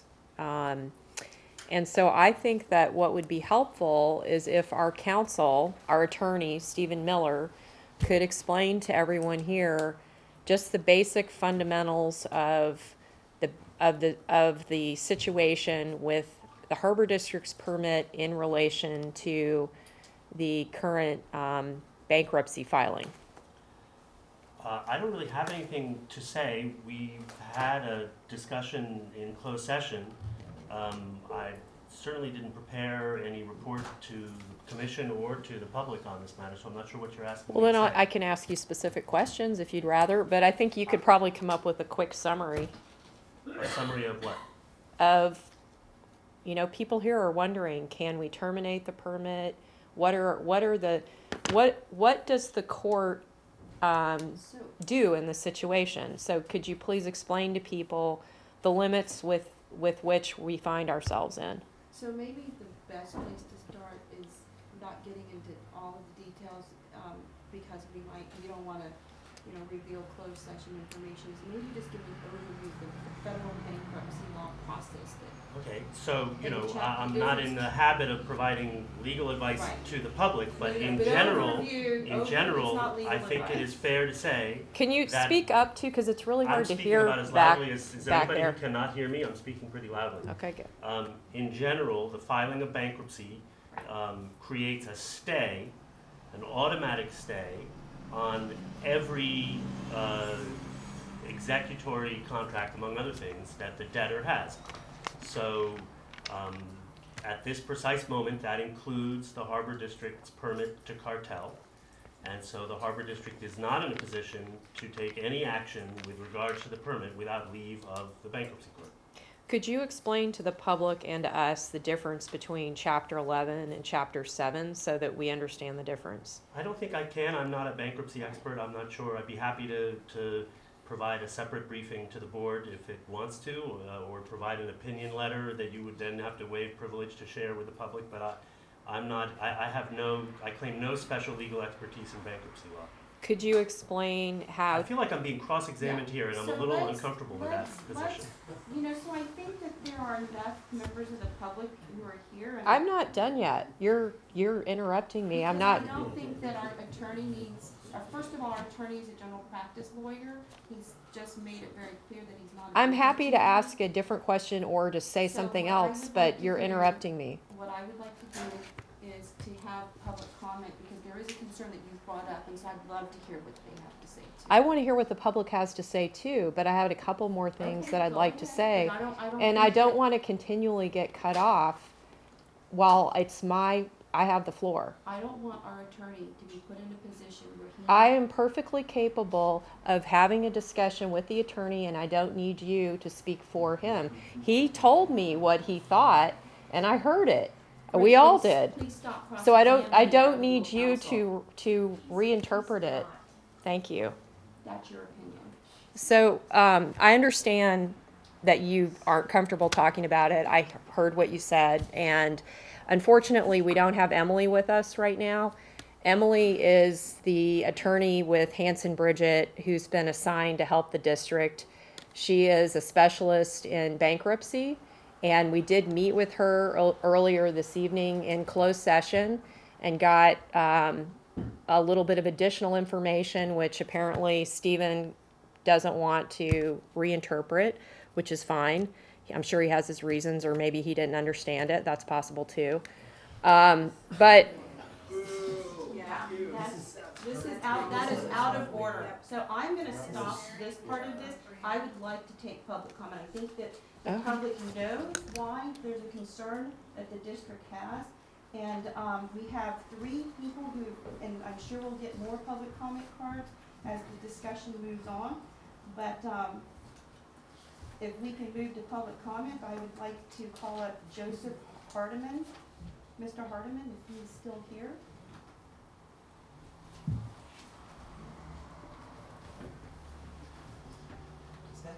Yes, thank you for being here. Yes. No problem. This was more just a comment, is that as a big fan of the sport and how few opportunities there are to actually see an event take place, a one-day event like this, it's just a shame that it's not going to run, and I wanted to know, is there any chance that it would run this year? From just asking anybody. Well, just so you know, we can't really respond to public comments. Oh. And I was hoping that we get a little bit more information from our counsel, but unfortunately, we're not able to do that tonight. Thank you for your comment, Mr. Hardiman. The next person, Bianca Valente. Ms. Valente, if you're, thank you for being here. Yeah, I was just here to say, that I think it's important for the community and the public to have an event like this, that it doesn't offer the local businesses, and that the fans really love it, and the athletes, obviously, I'm an athlete, and, yeah, I think it's a super bummer that doesn't look like it's gonna happen this year, and I would love to see it be able to happen next season.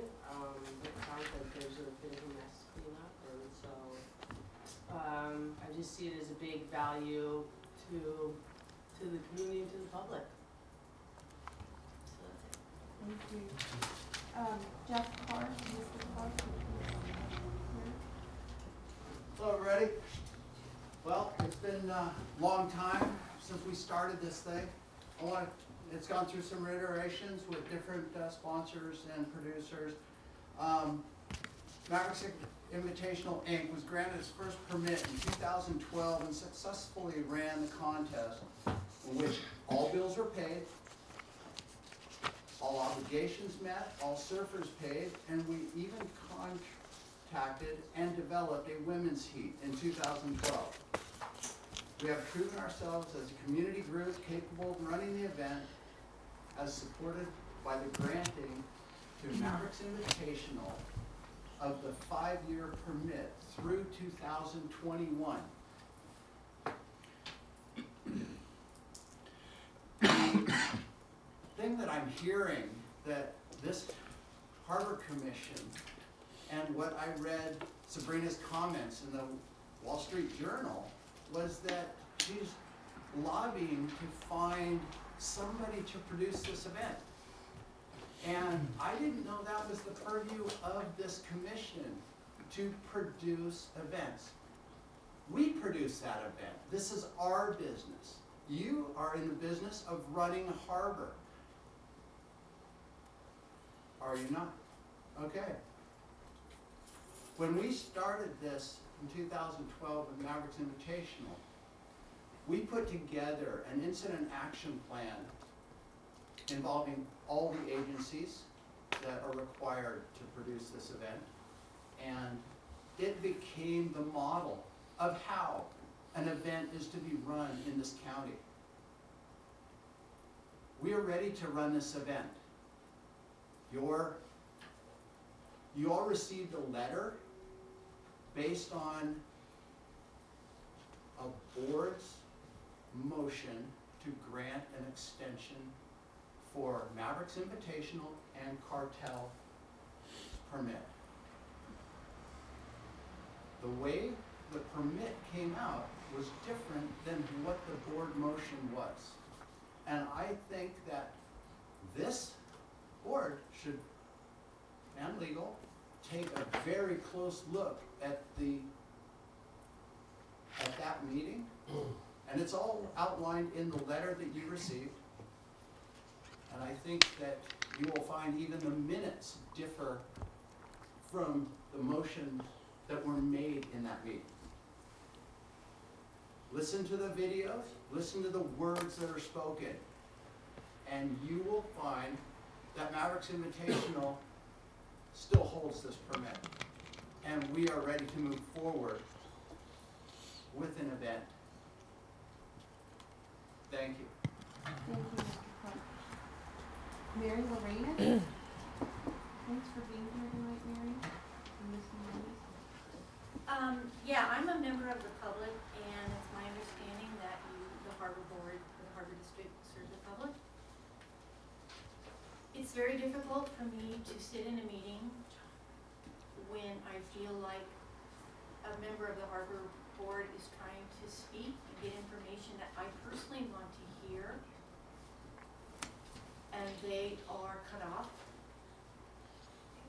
I understand that perhaps Mr. Miller felt the questions maybe were too strong or something, or that he was being interrogated. Ms. Brennan was asking questions I want answers to, and so which one of you members will ask these questions so that me, as a member of the public, can get this information? And I don't want people insulted or people to feel like they're being insulted or interrogated, but I want this information. And so, Ms. Corrali, when you just cut someone off, you are preventing me as a member of the public from getting the information I want. And so, I'm asking you to please reopen these questions. And Ms. Brennan, if it's possible to say them in such a way that it doesn't feel like interrogating somebody, I don't know. But I want this information. And you, as a member of this board, need to provide it to the public. So please open this up. I would like to hear what Ms. Brennan has to say. Thank you. Thank you. Tyler Patkin? Pitko, sorry. Yeah. Thank you, Mr. Pitko. Thank you. Good evening again, Commissioners. Thank you. My name is Tyler Pitko. I'm an attorney at Hartnett, Smith & Pitko in Redwood City. We represent Cartel Management, Inc. and Titans of Mavericks, LLC. I've been listening, and I don't want to defend Mr. Miller, but there is this thing called attorney-client privilege. When he advises the board, is privileged. If you get it out there, it's waived. So I respect him for maybe not getting into the details of your closed session. I'm also, just a disclaimer, I'm not a bankruptcy expert. I probably know enough about bankruptcy law to be dangerous, but I do want to hopefully answer questions here, because it's natural. We've got this event, everybody wants it to be a world-class event, bring money, attention, media, etc. to Half Moon Bay community. And something like this happens, a bankruptcy filing, what does it mean, and what happens? As Mr. Miller indicated, there is this automatic stay in the bankruptcy court, meaning it's kind of like the courts describe it as a breathing room for the debtor. In this situation, as I think a lot of you know, my clients have been vilified in the media for 2 years now. New York Times, we're misogynist, we're discriminatory, we exclude women, on and on and on. Well, what happens? Yahoo pulls out, Red Bull pulls out. We've got all these sponsors who say, we don't want to touch this with a 10-foot pole. You just Google my client's name and it comes up. They team up with a village idiot here, Mr. Ullum, who files a lawsuit against my client. We notice his deposition. What do you have to say? He dismisses it right before his deposition. Well, my client has to pay for that. The court reporter, the court time, the attorney's fees. So there's a reason why we're here, but the effect of the bankruptcy stay is to stop everything, to make a breather for my clients, to reorganize. There's a detailed letter that I think Mr. Miller shared with the board and the commission that answers very specific questions. We've paid the insurance, the premiums are paid, coverage is there. We want to hold the event when the weather conditions permit it. We own the rights. I mean, I heard from Ms. Clark and Mr. Clark that there's a dispute there. I don't think we're going to adjudicate that today, but we own the rights. You can do a trademark search. It's an asset of the estate, and if you interfere with that stay, there's potential damages. It's a lawsuit. I don't think the district wants to go there. My clients want to make this a win-win-win for everybody. I heard a competitor, Ms. Valenti. That's what this is all about. It's about the community. We want to, my client, of course, you've probably seen the balance sheets, you've seen the bankruptcy filings. They have debt. They want to sell the assets of Titans of Mavericks. 3 minute limit. Okay. Sorry. And to a willing and able buyer, a strong buyer who wants to put on a world-class event, it's still my client's intention to do so. Thank you. Thank you. John Ullum, Mr. Ullum, thank you for being here.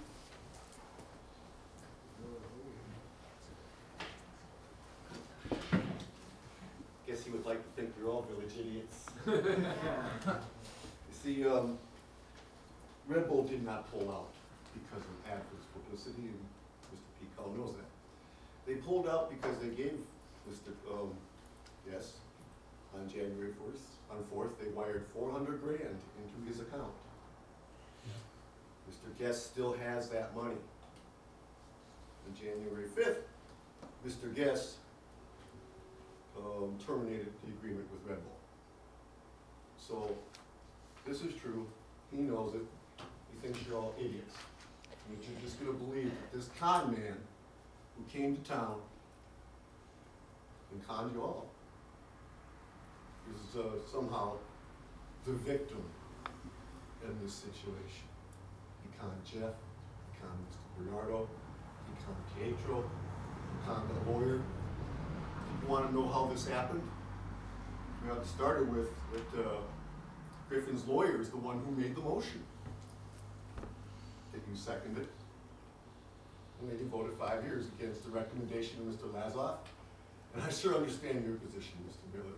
You did your best last year, or in 2015, to make it clear to the board that this organization, this permit, and everything just wasn't ready to make a 5-year commitment.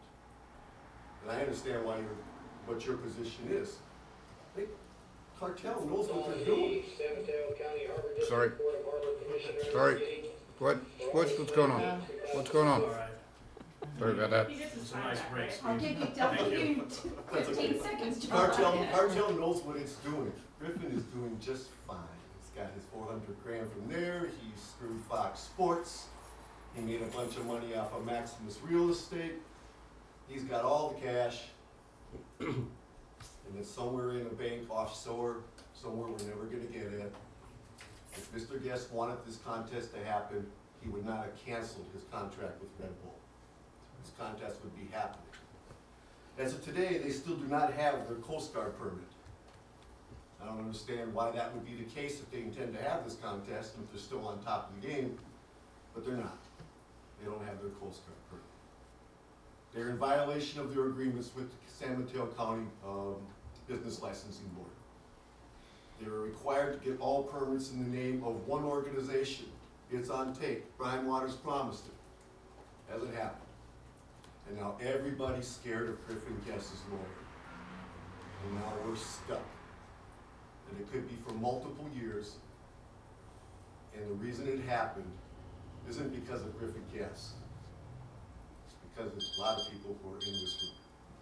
15 more seconds, John. That's it. Okay, thank you so much. Karen Tynan?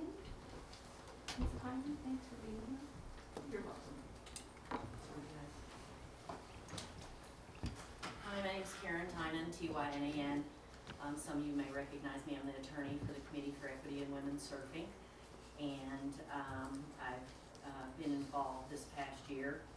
I want to take issue with a couple of things I've heard and to provide some requests to the board. There has been a statement made that there is some kind of relationship between the demand for equity in surfing and the inability to get sponsors and the difficulties with pulling off this contest. That is not true. That is defamatory, and you cannot believe it.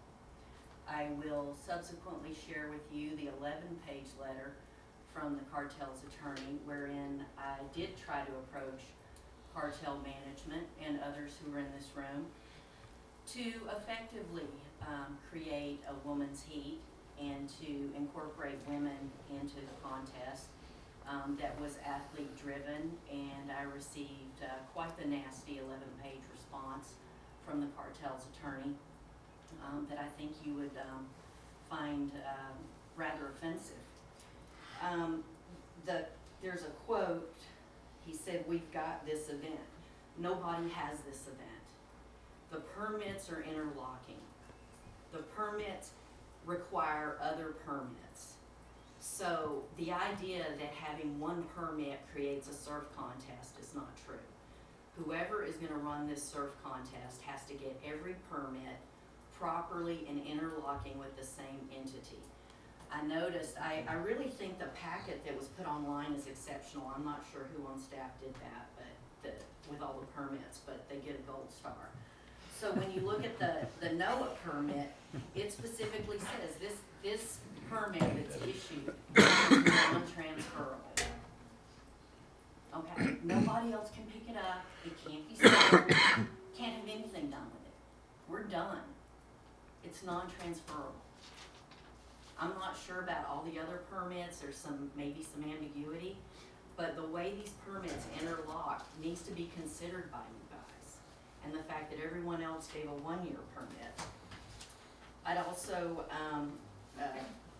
like to address the idea of that somehow your jurisdiction doesn't touch on the surf contest. It does.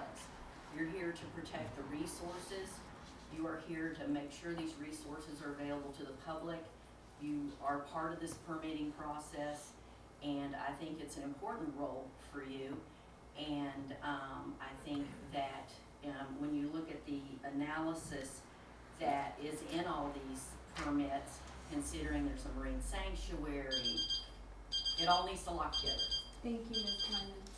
Okay, so, I am happy to open this up to. I have a comment, but I have balance problems. I can't like wander all the way there and all the way back here through all the people, so I have a comment.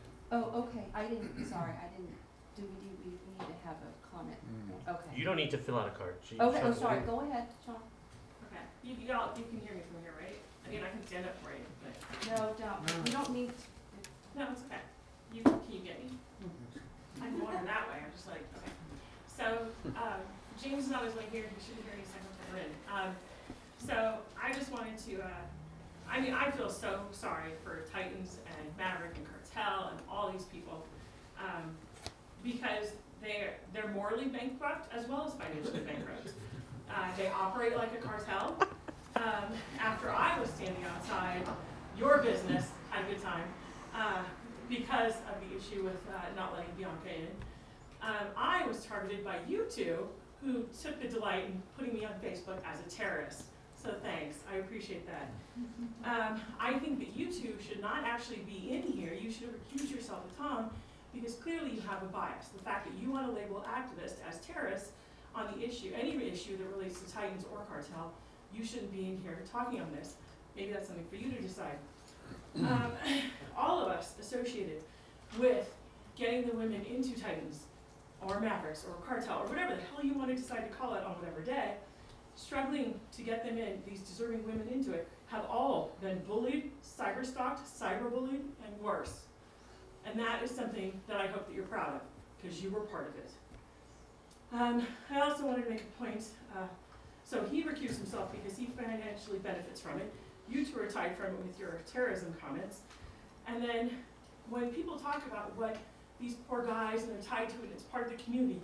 Yes, it's like a little clan of people that stick together and abuse other people who are trying to do the right thing and fight to get women into this contest, a contest that's about community, and saying, wow, we should have a women's heat in 2016-17, not in like 1950, but in this modern age, and that it has been such a fight is crazy. And all these people here that support him, where's the other one? You, because you are such a bully. You are such a damn bully. And these two people, and the whole community's like, oh, these are great people, they're really nice, like they had me at their house, and I work for them, they're great people. This is what they've done to the rest of us. Labeled terrorists. We've gone all the way down to our Facebook pages, down to our Yelp reviews. And this, so you want to support these people who have done this to us, and you two are part of it.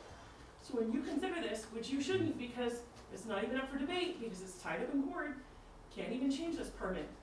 But you guys, this is what you support. This is what you stand for. You stand for people that bully women, that won't let in the right women that totally deserve it, and Bianca damn well deserved to be in that contest. And everybody in this room knows it. But if you want to stand with these guys that are bullies, that's fine, but you should recuse yourself. Thank you, Ms. Cartwright. Thanks. So, I'm happy to open it up for the commission to discuss in a civil way, but I think that if we are on the edge of disclosing closed session information and attorney-client privilege information, then I reserve the right to kind of call, or at least change the path to move it into a different direction. And I'm Stephen, happy to that's try- his job. I'm happy to try to answer any questions. I appreciated your looking out for me, but I can take care of myself, and I apologize if I snapped at you, Commissioner Brennan. Happy to publicly apologize. I felt ambushed given our previous conversation, but I apologize for the tone of my comments. That's fine, I'm and happy to answer any questions. And you may I have. apologize if I came on too strong. I was really just hoping. I know that there's a lot that we can't say because this permit is now tied up in bankruptcy court, and we want to be careful because there is a stay, and we want to be respectful of that Chapter 11 process, and honestly, I don't even understand it that well. But I was hoping, because I know that I've gotten a lot of questions from the public, there's a lot of confusion about the situation. I was just hoping that, you know, maybe we could provide a little bit of information while still staying on, you know, staying clear of doing anything inappropriate in the eyes of the court. Well, would it be helpful, I mean, it sounds like you have issues that you want to share with the public, and I have no objection to your saying anything you want to say. Well, okay, so I will be happy to make a couple comments. So first of all, just to bring it back to how we got here, this commission over time has approved permits for this event numerous times, starting way before I ever got elected to this board. The last time that we voted on a permit for this event, something happened that was very unique. We did not have a recommendation from our staff, and Glenn Lazoff was our interim general manager at the time. We did not have a recommendation from our staff to approve a 5-season permit. And so I came to the meeting not expecting that we would vote to approve a 5-season permit. Various things happened during that meeting which would take too long to explain, and the video's online, so if you ever really want to see the blow-by-blow, it's all there, and certainly Mr. Olam could probably point you to that. And I've got a video of it posted on my website as well, which is sabrinabrennan.com, and it's on YouTube. So if you want to see it, you can see it there. But essentially what happened was Commissioner Bernardo gave a very impassioned speech at that meeting about moving forward with a 5-season permit. And it was at the request, as I recall, of Cartel's attorney and Jeff Clark. And there was interest in having a 5-season permit versus a 1-season permit. I did not vote for that. I abstained from voting. If I had it to do over again, I would vote no. But I did abstain from voting. However, it passed with a three board member vote. And so that is how we ended up with a 5-season permit. It's my understanding that if we did not have a 5-season permit, we would not be in this situation right now. Apparently, what's happened is Cartel is viewing the 5-season permit as an asset. And so now that it's being seen as an asset, it's tied up in bankruptcy court. There's nothing we can really do about it. It's going to take time to unravel. You know, I'm hearing what the public has to say. Obviously, you know, we're interested, and I certainly would like to see this resolved as quickly as possible. That's going to be the direction that I try to move things in. But there are just some pretty significant limits to what we can do. So that's sort of my brief overview. And if I just hope that going forward, we do not ever issue another 5-season permit for this event again, because I think that had we not, Cartel would not be able to claim that the permit is an asset. And that is what's really got us stuck right now. And it's a big concern. And I'm worried that it could, if not resolved quickly, could drag into impacting next season as well. And that, you know, obviously would have a negative impact on local businesses, the public who love the contest, I'm one of them, and also, of course, the athletes. So that's sort of my quick overview. And do you have anything you want to add, Ed? Yeah. So I'm the new guy on the block. I don't have a horse in this race. What I'd like to say is that this commission, especially with respect to this topic, we are chartered with looking out for what's best for San Mateo County and its community, which includes all of you, all of the local big wave surfers, everyone that has a vested interest in this. And we will do the best. I can see that we're doing the best, and we will do the best we can with what we have in hand. And that's what our goal is. Aside from all the hyperbole that you're going to hear, we're working to get the best of this. Okay. Just very briefly, I wanted to just take this time to thank the public for coming out, whatever side you're on and whatever you believe. Thank you all for being here tonight. This is really an impressive public participation. And on this matter, quite frankly, personally, I don't have anything to say or add because this is all tied up in federal bankruptcy court right now. So until that plays out, there's really nothing to talk about. So I'm gonna just make one comment in response to, Mr. Miller in particular. I just want y'all and the public to know that my interest, and I'm at, is to serve this harbor district and the community. And, I think that without going into closed session information, we are working together to serve this, to resolve this in the best way possible. And, I'm not trying to reprimand anybody, but my interest at heart is with this harbor district. It has nothing to do with the legal advice. I just don't want us to be in a liable situation. I think my fellow commissioners agree with that. So that being said, I think we are moving forward. And I know that we have more public comment, so I'd like to call it, Jane, you didn't put your name in, just one filled your report. So yeah, come on up. Thank you. Is this? Yeah, it's on. Yeah. I think it's on. Okay, no, you don't need that. You don't need that. Oh, sorry. That's fine. Well, thank you to the commission for taking comment. I just drove down from Tiburon. I'm taking classes at the Robert Tiburon Research Facility that's run by SF State. So a lot of what we go over reminds me of some of the issues discussed here.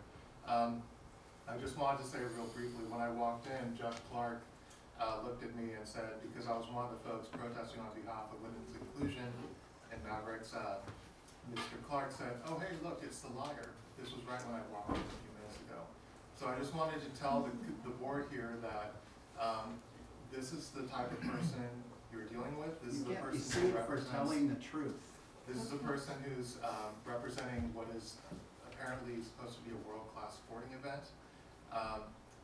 The PR gentleman for cartel management, Mr. Brian Waters, has sent myself, folks whom I protested with peacefully back in November, sent us private messages using swear words, calling us liar, doing all sorts of things. These are the supposed professionals who are running this world-class sporting event. These people do not deserve a multi-year permit. I think that has been proven by what has gone on in the media. If even a tenth of what the media has reported is fact, it's a liability for this harbor district to offer them anything other than a 1-year highly conditional permit. There are other people interested in Mavericks. There are other people who will be better stewards of this public resource and of San Mateo County taxpayers' resources than cartel management and the folks who are here tonight trying to bully you, as they did last year, into getting what they want from you. Thank you. Thank you. And I have another anonymous public comment. I don't know who this is. There's no name. I wanted to make a request to see if I could make a general comment at the end of the meeting, just because I did drive in. Okay, so I'll just put this, do you want me to put your name on here? Sure, if you're taking general comments. At the end, yeah. yeah. Thank you. Okay, which will go under Tom. And then, John Bremer? I'm actually here for another issue tonight, but I've heard enough about this that it's a convoluted mess. And I've been active in Martin's Beach for a long time and protecting public access to public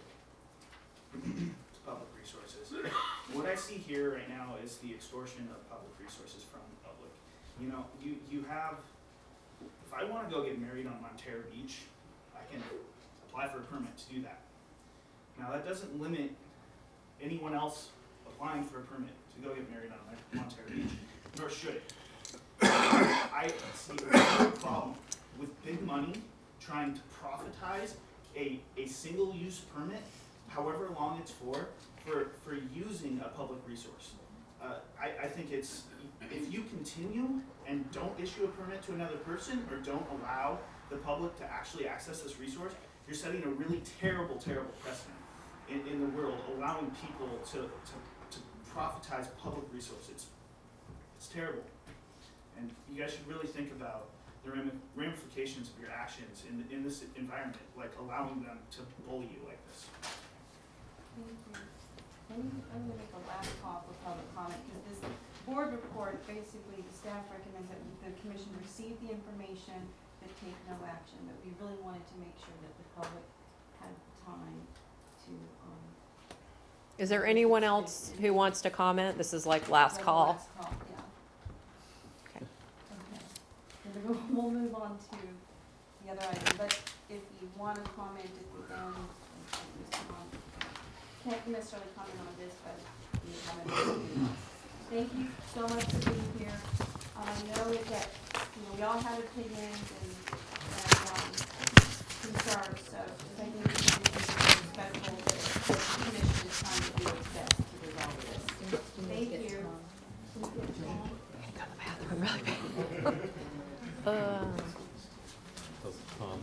Can we take I need to use the bathroom. Yeah. So. Can we take a 5-minute break? It's 8:25, so we'll reconvene at 8:30. Yeah. Oh, we cleared the room a little bit, that's good. Awesome potting here. I was just looking for general manager. What item are we on? I have no idea.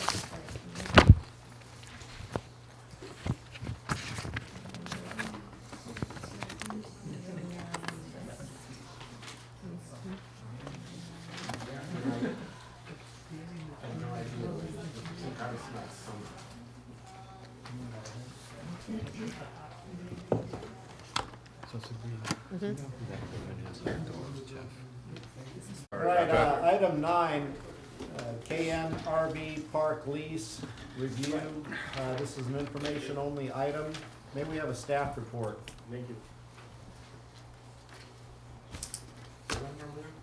9. Okay.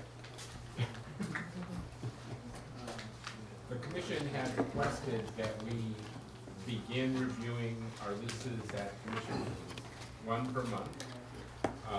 We have, and it was selected to do KNRV Park this month. We've also selected to do the Catch Joanne lease in the next month. We have staff as a recommendation for a lease to look at in April and summer. As the commission knows, we've recently stepped up our lease management activities. We're corresponding with our tenants on routine issues like insurance, rent increases, security deposit increases. And as we do this, we're reading our leases again and pulling out clarities and ambiguities. So leases like the KNRV lot, which we are looking at first, don't have the benefit of as much of the analysis that the leases that we have to get to later. What we have here in the report is unless you want me to actually not lay all of them again that's written, because I'm trying to have to read them, but just a basic description about how the rent is calculated, including the minimum base. Yeah, we started numbering. One So thing is that I've learned the one before it came. each Look at the lease Okay, is great, thank unique you. in how it does it. Sometimes in how it's been interpreted, and sometimes there are side letters or arbitration agreements or a number of items in the files that impact how items such as rent, base rent, are collected. We've gone through sort of a history of the issues that we could easily find that have been raised over the years about this lease, and shared with you a 2006 report from Jordan Bush and Associates that analyzed the lease that was then already in existence, and actually at that time was in the 8th year of what could be a 50-year existence. Other than that, I mean, I'll try to answer any questions. District Council has worked very closely with me on this, and I think if there are questions I can't answer, he can do his best to address them. What we are looking for from you is if there are particular issues that you Okay. would like, that you would like staff, together with council, to look into and report back to you, give us some clear direction, speaking as a commission, so that we can focus on those things and get you the answers that you desire. Right, commissioners? Can I go first? Go ahead. I'm going to read this because I have several items, so forgive me if I'm looking down, and let me know if you can't hear me. So just kind of a brief overview. On January 28, 2015, the district received a letter from the MCC asking the district to enforce the terms of the RV lease. And the letter enumerated the following complaints. Number one, the day use lot fee is $10 and has a sign to discourage the public using the lot. So they're saying the fee is too high and that the signs that discourage the day use public from using the lot, that needs to change. The restrooms are not available to either the public or those that pay a fee for either day use or overnight use. The day lot is often used for overflow overnight parking, which is not in terms with the lease. The landscape screening, many of you that live here notice these row of cypress trees on the east side of the lot. The landscape screening on the east side of the lot is not in compliance with the LCP, and that's those cypress trees, they should be removed. The installation of unshielded lighting, if you drive by there at night, or if you're sitting at Hop Dogma having a beer and you look out over the RV lot, you can't see the ocean because these giant lights. They destroy the evening view corridor and they're not necessary, they need to be shielded. So my question is, why has the district not demanded the obvious lack of compliance with this lease agreement and asked the client to cure them? This was 2015. So that it doesn't sound like I'm on a roll of complaints, I'd like to soften this by thanking the district for sending a letter of complaint to the city of Half Moon Bay contending that the mandatory coastal development permit was not obtained. However, the city of Half Moon Bay sent KN Properties the compliance order December 14, 2016, that was last year, saying they must file for a coastal development permit, a CDP, by January 27, 2017. It's now February 15, and no such permit has been obtained. I read today that KN Properties has been given an additional 90 days by the city. I submit to the public, to staff, and my fellow commissioners that it's time to enforce the conditions of the lease. Hope that's clear. I have a couple Mr. questions. Brennan? Thank you. So I did think this was kind of an odd staff report. And it bothers me a lot that the staff report basically doesn't tell us anything, and then we're provided all these additional documents with no context included in the staff report. And I feel like it's our staff's responsibility to digest the information. While I definitely want to see it in the report, and I'm glad that it's here, you know, our staff should be laying out some of the concerns for the board. We shouldn't have to do the work of staff. And I feel like in this case, that's what I was asked to do because there was no context provided in the staff report.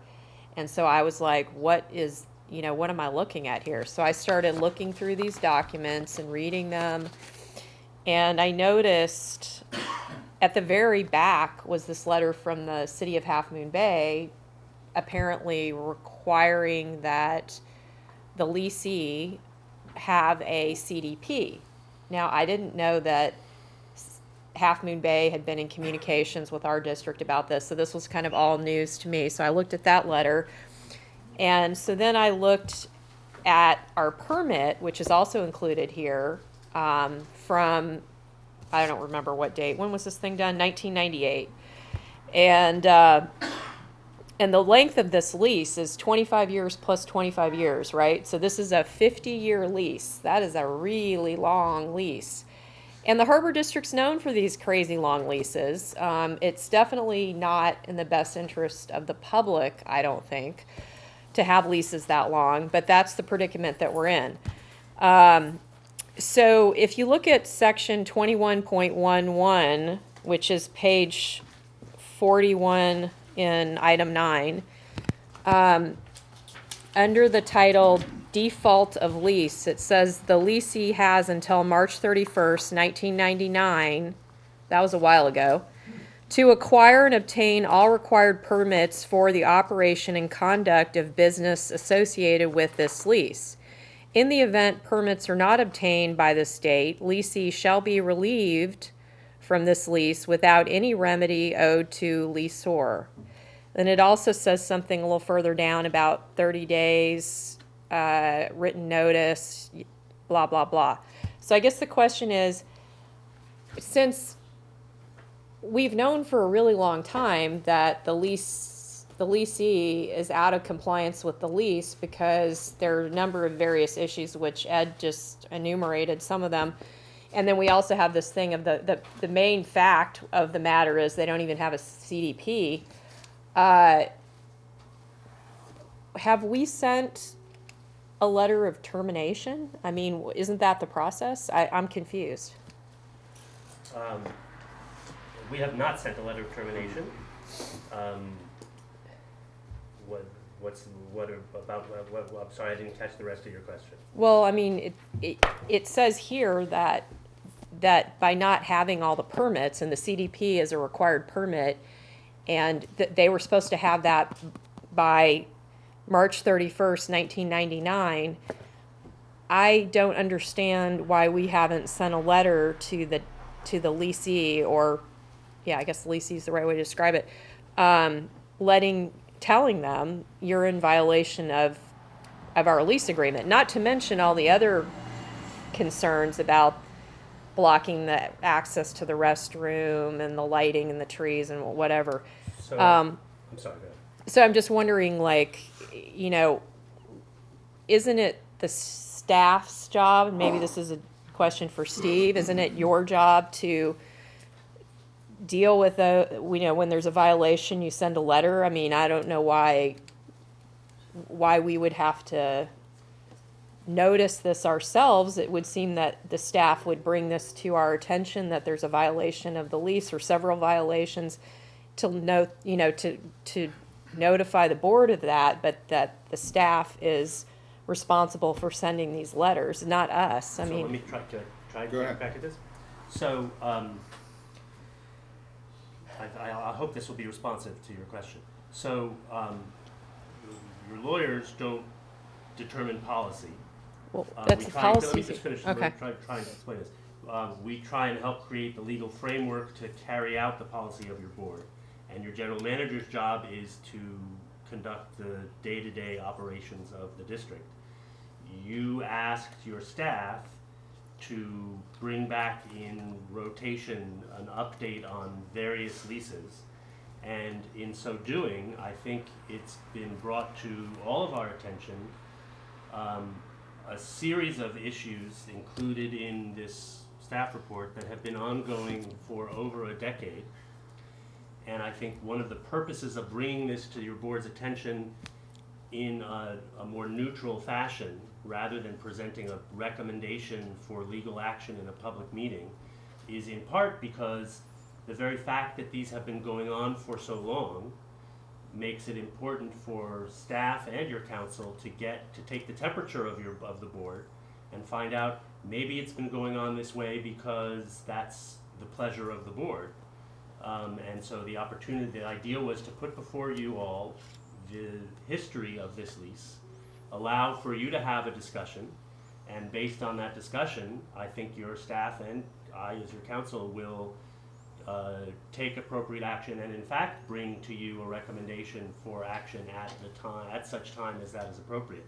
But the district has many leases, too many manys. The district has many leases that have been that are in various states of compliance.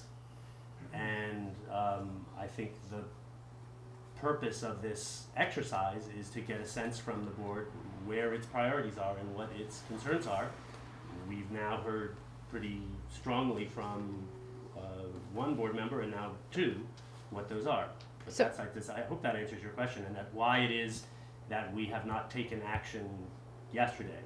So I appreciate that feedback, and I guess my direction to staff would be, at least, you know, I can't speak for the whole board, but I can speak for myself, is that I expect and want our staff to enforce our lease agreements and our permits, all of our legal agreements.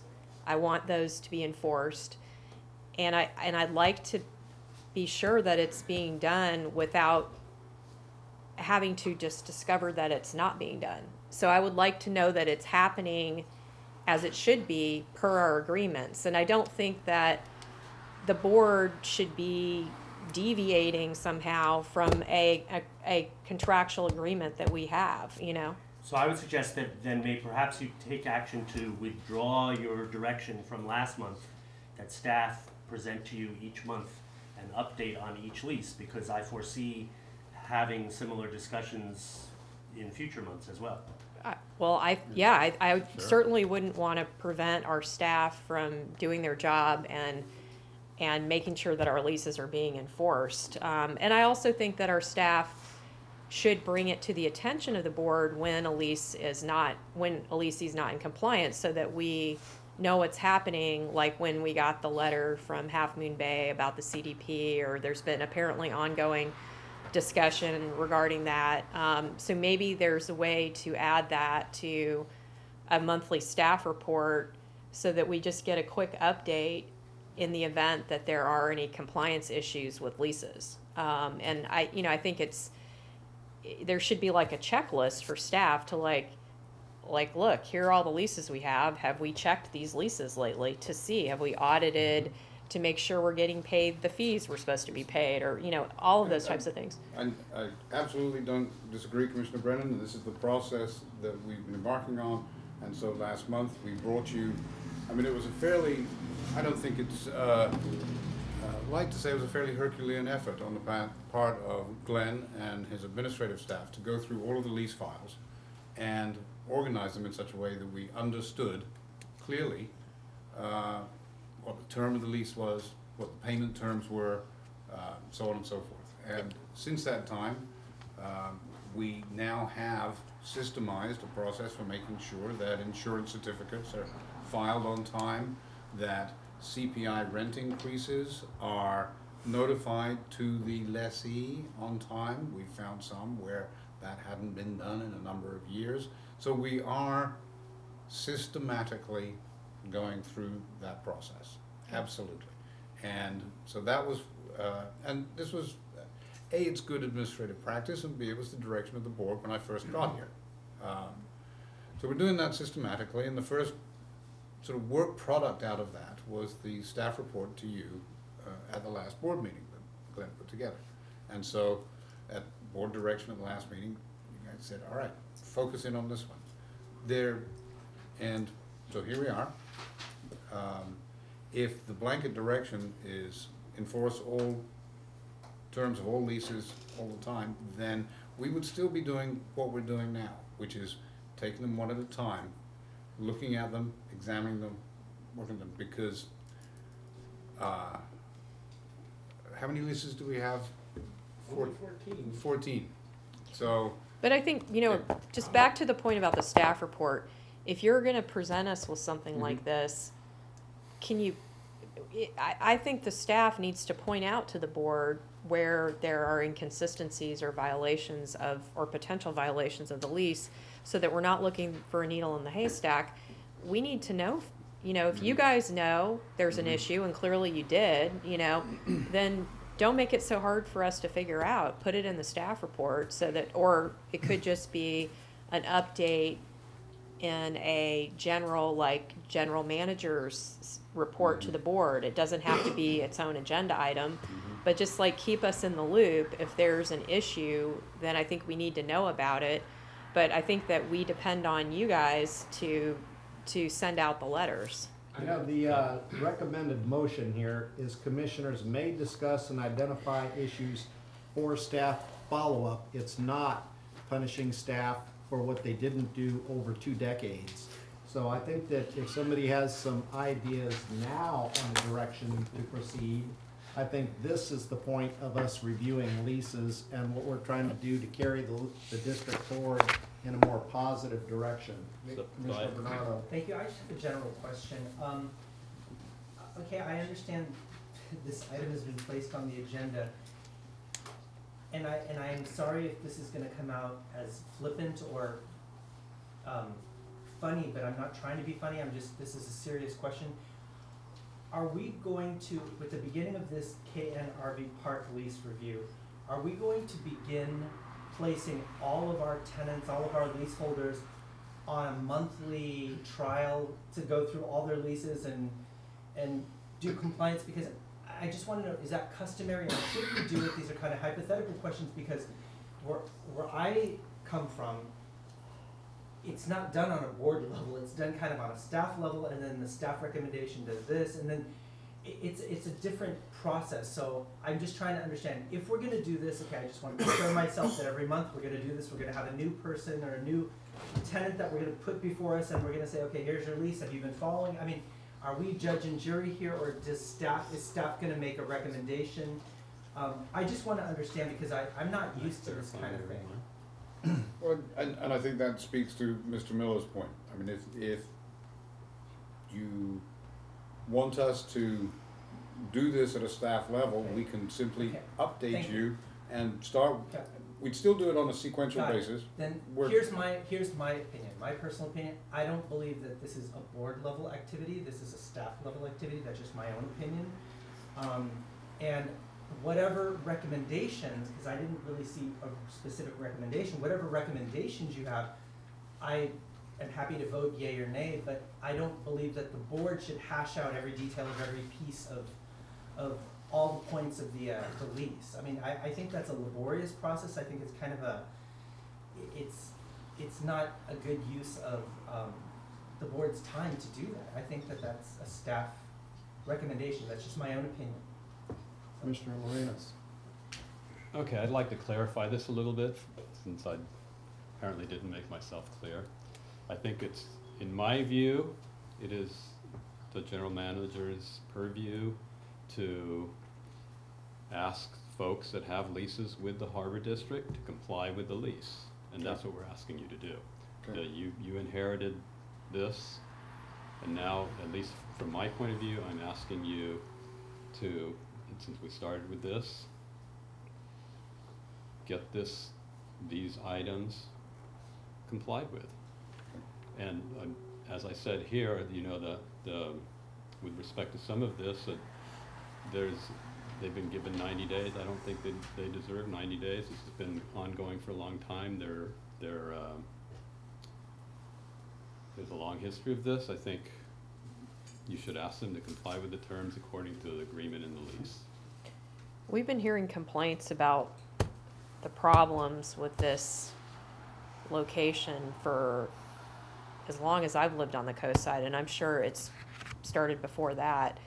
So it just feels like, I think from the public input I've gotten so far, like the district has just been looking the other way. And my feeling is that, and I totally agree with Tom's comment, this does go way back and it predates any of the current staff, so I don't hold anybody here personally responsible for this predicament. But, you know, there is a sense from the public that for whatever reason, the management of the district has looked the other way on certain leases and not on others. And that sort of playing favorites that we have a reputation for, we need to do everything possible to change that and to be even-handed and to treat everybody fairly. And if someone's not in compliance with their lease, then we need to follow the terms of the lease. So I agree with what I've heard here. Commissioner Mateo, I mean, I do wanna say that I've had direction from the general manager to bring all of our leases into compliance. And I don't think Commissioner Lorenz has heard this speech from me, but I think many of you have over the time I've been here. There are so many issues, old outstanding issues of the district, that we trip over some of them in our everyday work, and we have to prioritize which one we're going to do first. We've made a lot of progress. We are now making progress with leases. We aren't playing favorites, and this may not make you feel better, but there are issues in almost every lease. Some of them are not as big as this, some of them are simply, we do not understand what this term means, and neither does the lessee. So we have problems at every one, and because of that, this is going to take a certain amount of time, and I am working closely, as my successor will be, working closely with the general manager to prioritize which fires to work on first. I would think, in answer to the question, will we be doing this every month? Knowing what's in the leases, we could do this every month, but staff probably won't be able to keep up with it. But we could work on, in terms of acting on it all, but I do think we could pick certain leases as a priority and begin to work on first getting a good understanding of what the leases are, because I think there are ambiguities when there's a requirement for good, clean, safe, and sanitary conditions that can mean different things.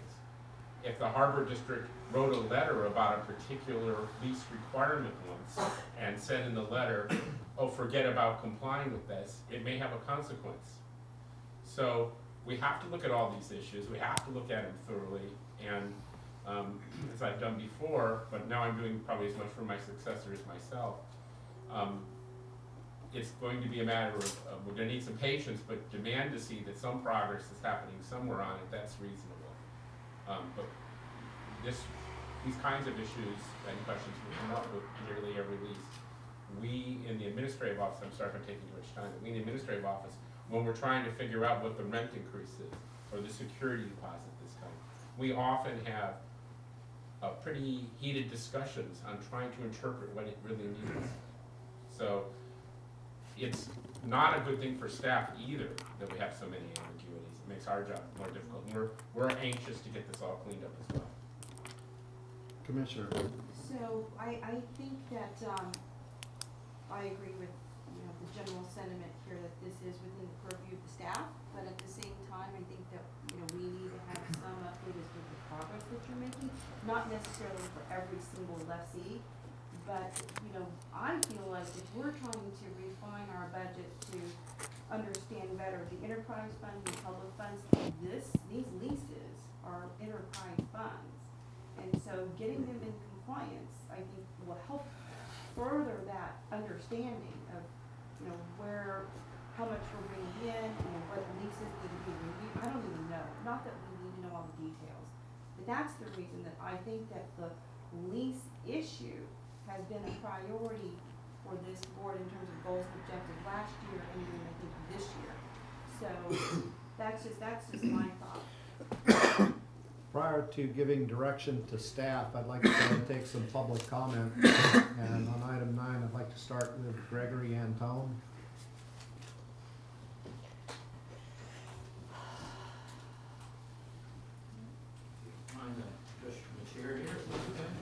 Sure.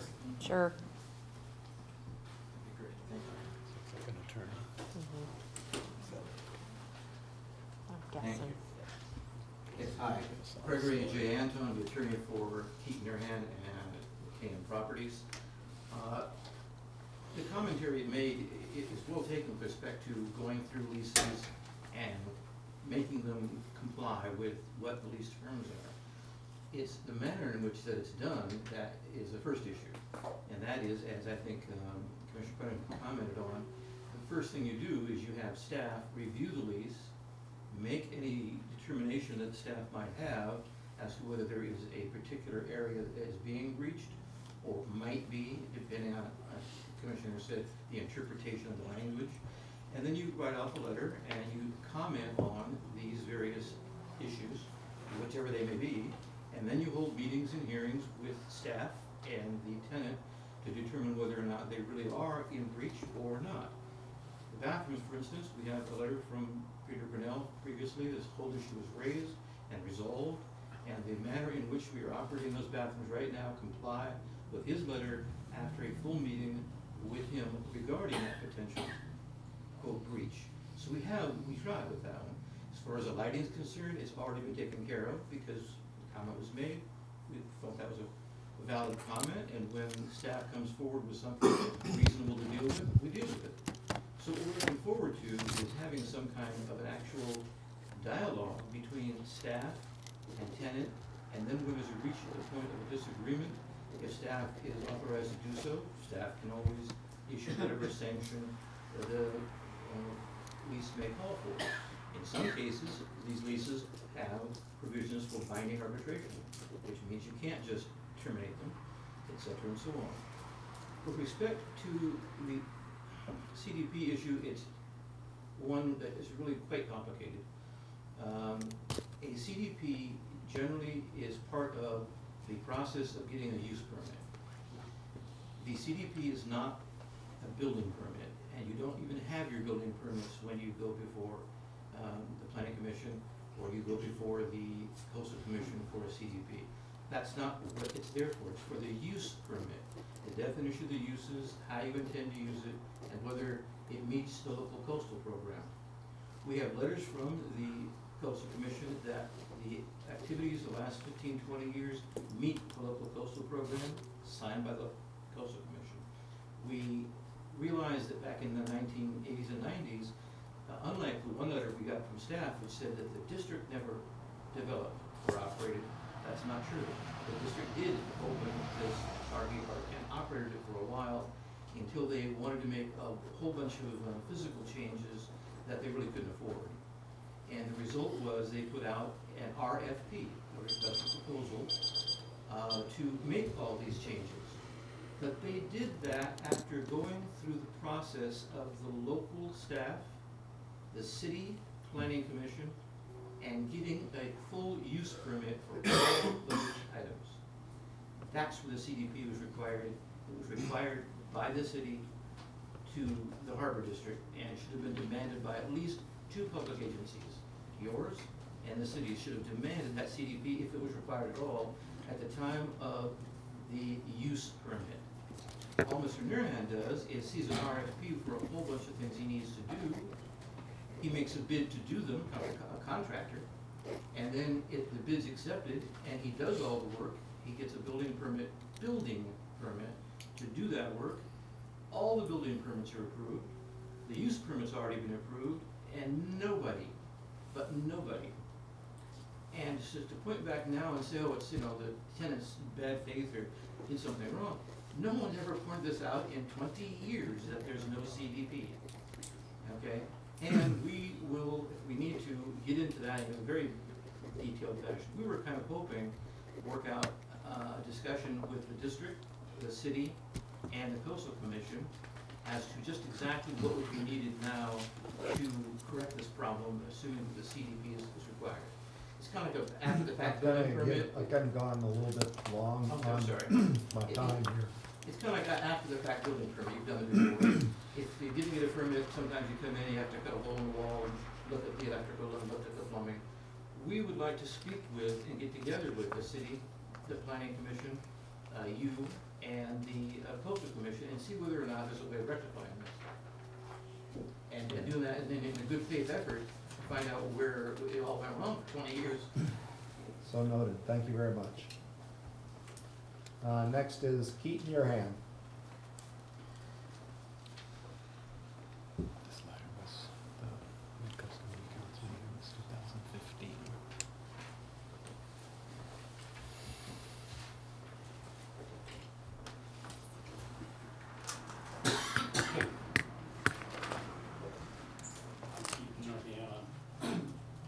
My address is 210 Seventh Road, Half Moon Bay. There was I've been here at Leslie for over, I would say, over 30 years now. And I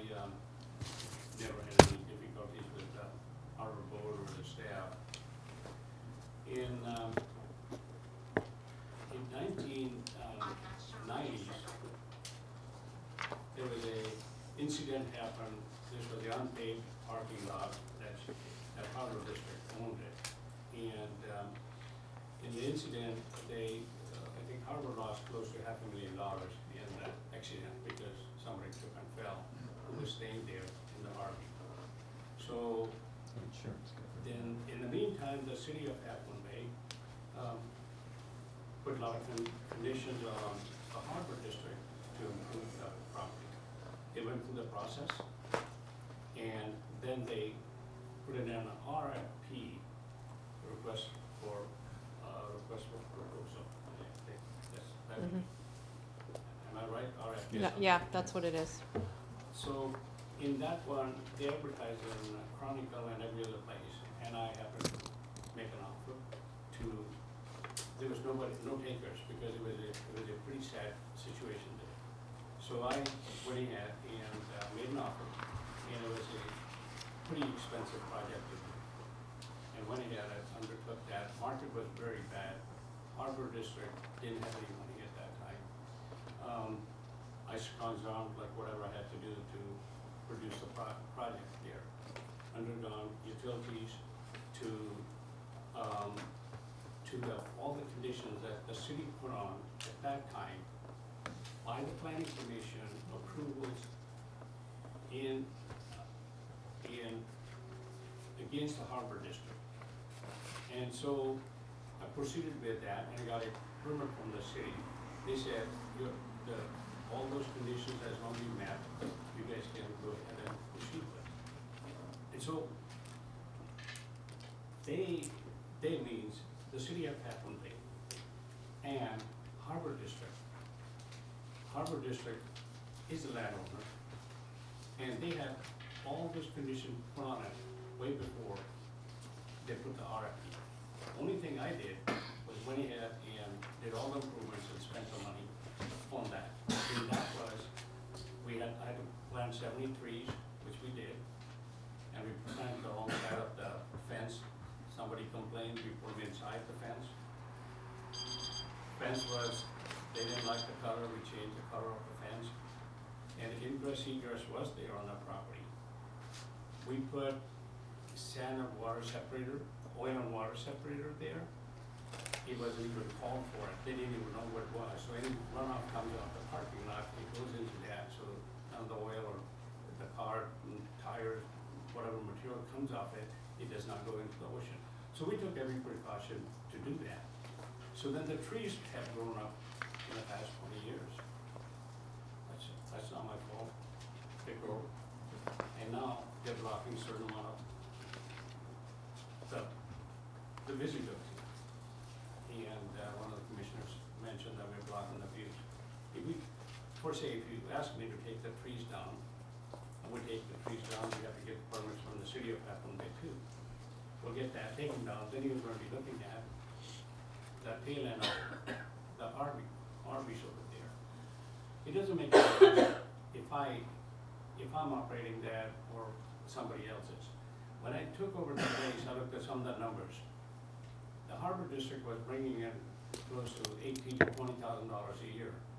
Their cost was superseding way beyond that. They were losing money every month. So at that time, it was a lot of money to offer what I did. And all of a sudden, now there's a lot of things are popping up here.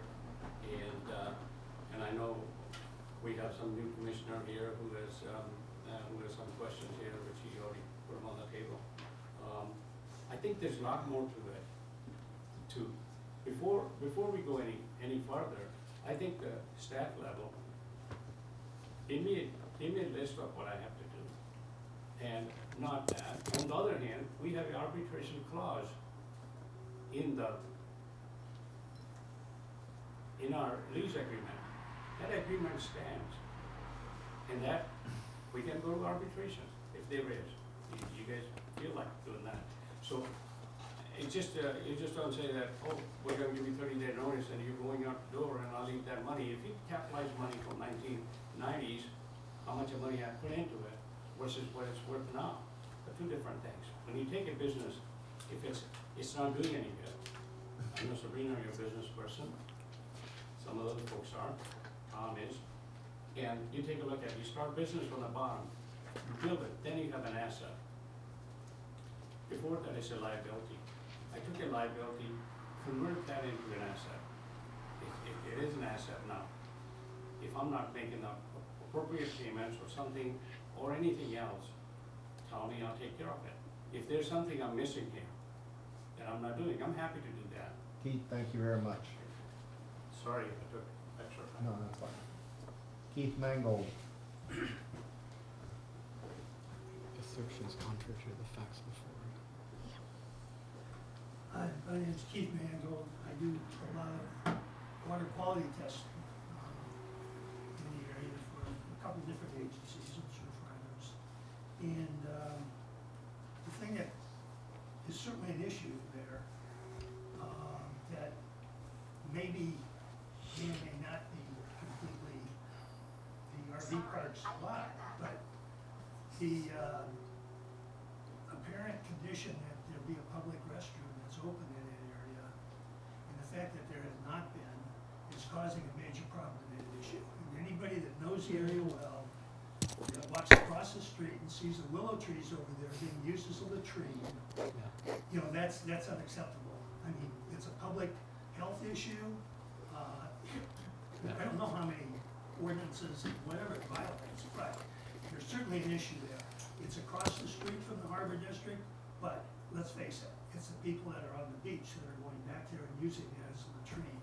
So I don't know if that's Keith's problem, and he'll go fix it now, open up the restroom so people can use the restroom and not have that occur, or, you know, if there needs to be some kind of agreement reached with Granada Sanitary to put in some kind of, you know, toilets or something over there, but what we have right now is clearly not in the public interest. James Leon. Good evening, Commissioners. My comment on this matter is just, well, there's a few things. One, I just wanted to respond to what Commissioner Bernardo said about this being a staff matter. I think that kind of attitude has been the reason why the Harbor District has been in the news for a lot of mishaps over the past years. So I think when there are issues that have clearly been around for years, I met the first commissioner on this board that I met was Commissioner Brennan. That was over 5 years ago. The bathrooms, before I met her and spoke to her about Pillar Point, I knew the bathrooms were an issue then.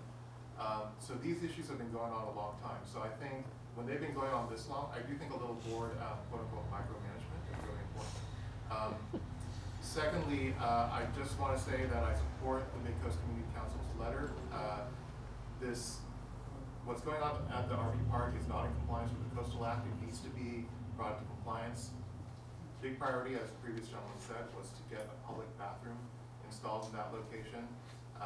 Whatever conversations you have with the leaseholder, and I would, as an aside, I would say it's probably easier, instead of getting this agency in a room with Half Moon Bay City Council, the Coastal Commission, and whatever other interests you need to get into one room. I think the easier thing to do would probably be to have your leaseholder get into compliance than to try to get all of you together in one room. So that's all I have to say. Thank you. John Owen.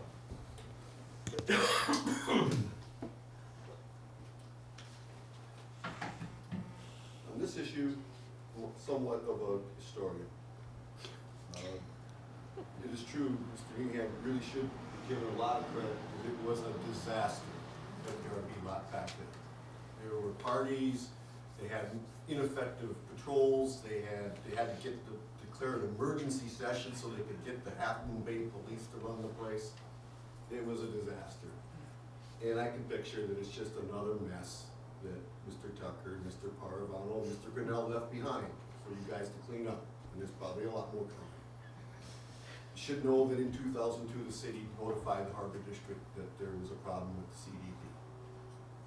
And I don't know if it made it all the way I'm sorry, they notified the Harbor District. I do not know if it made it to Mr. Muir. In 2011, the Coastal Commission started an investigation into the lack of the CDP. It started out at the city said maybe Mr. Nierenhan has it. Mr. Nierenhan's lawyers responded that maybe the Harbor District has it. And it went to Mr. Grinnell's desk, and that was the end of the investigation. They never answered. Nancy Cave at the Harbor, or at the Coastal Commission dropped it. So now we're here again today. Mr. Nierenhan deserves the credit that he's asking for. It was a mess, and I don't think anybody should hold it against him that the CDP didn't happen. Because the way I read it, the Harbor District should have got the CDP. What was it? Built the library, made the use of the lot, and they didn't do it. And that's just another mess that you're going to clean up. It sounds like you guys want to cooperate. You want to do the right thing, and whatnot. And so, I think this is a great opportunity to get it straightened out, because I think there's a lot of conditions that the Coastal Commission would have imposed if there had been a CDP, and certainly the lack of bathrooms would have come up.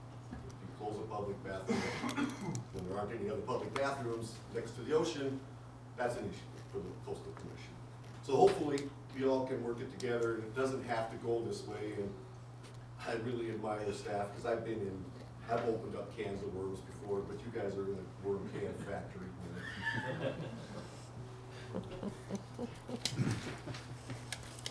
Cooper, you want, I'd tell you to fill out a slip, but He said I don't have to. okay. Give it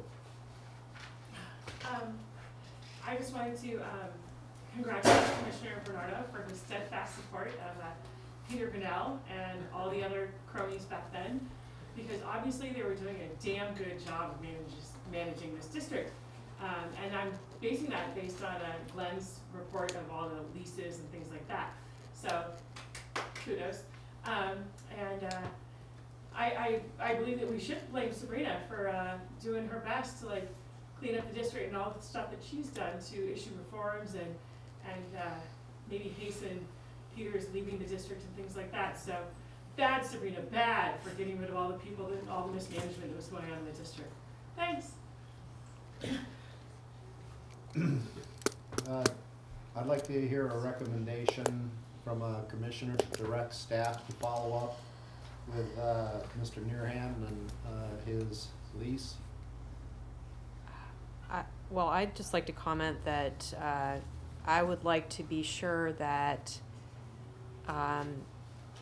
our leasee is in compliance with his lease, and I think, as this public pointed out, these concerns have come up repeatedly over and over again. I know they're not surprising to anybody here, including the leasee. The fact that there isn't a CDP probably is due to some issues a long time ago, and maybe the leasee was never asked to get one. Who the heck knows? But that is why the Coastal Commission invented after the fact CDPs. And so I think that that's what Mr. Nierenhan's counsel referred to. And as Mr. Olin pointed out, after the fact CDPs are an opportunity for the Coastal Commission to add conditions. And I think that if the leasee was following the spirit of the lease and there had been a more cooperative relationship, maybe, we wouldn't all feel the need for conditions, but it looks like there needs to be some oversight here, and unfortunately it just hasn't happened. So I hope that our staff will speed up the process, make sure that our leasee's in compliance, and that means after the fact CDP, and all the things that are not in compliance in the lease need to be brought into compliance. So that's my suggestion. Commissioner Crawley. But I also think that we need to make sure that we're treating all of our lessees in the same way. If we're gonna take this process and go with one, we should go, with the others as well. Because as I've said before, I think that the public agency should provide a level playing field, and we need to, basically, we need to make sure that our lessees are in compliance. that every lessee should be Yeah. in compliance. I would agree with that. I agree. I would completely agree with that. There seems to be an awful lot of problem about the bathroom. Do I see any nods that we could possibly get an open bathroom? Oh, look at that. Okay, gentlemen, I think we've got our direction, so do we need a motion to tell staff to work on this? No, I sir. don't think so. I think it's just direction. You understand Then the you're- Well, I'm clear on the direction. I'd asked the commission know when we discussed this last month, that we talked about looking at a different lease next month. It wasn't necessarily a compliance issue, I mean, you, so my question then is, do you want to continue with the process of, just having a discussion about each of our lessees on a regular basis? Maybe not every month, maybe we should spread it out, so that we've got some time to implement any direction given at the previous meeting. I mean, I'd just be thinking, we said last time it would be Catch Joanne. I think it would be appropriate for us to look at, the Oyster Point Yacht Club lease. I mean, we've got 14 leases. We can start sequentially looking at them by the board. Or, board direction is to staff to get them cleaned up and all in compliance first, and then let's start talking. I And think, update you. I think that it's a combination of things here. If there is a lease that's clearly got issues, which this one clearly has issues, if there are other leases that clearly have issues that are jumping out that we need to tackle, then sure, put it on the agenda, but give us some more specifics in the staff report so we understand what the issues are without having, that way when the public look, or when the leasee looks at the staff report, they have some idea of what the concerns are, so that they're not trying to, we're not all just trying to figure it out. So I think, I can think of a couple leases that really need attention. Obviously, Catch Joanne is one of those leases, because it's my understanding that we need to resolve a situation where their lease is expired and they're going month to month or whatever, and that needs to get sorted, and we're way overdue on dealing with that. So obviously that's a special circumstance that should get agendized, and that way the leasee has time, has notice to come and give us their point of view. And not that they haven't. I mean, we have heard from them before, but we need to deal with that. So yeah, I think in certain circumstances, but do we need to go through all 14 leases? No. I would say we're just reaffirming your mandate to review the leases, make sure they're in compliance, and when they're not, bring them to us to review alongside you with a report that says this is what's going on. You can add to that, yes.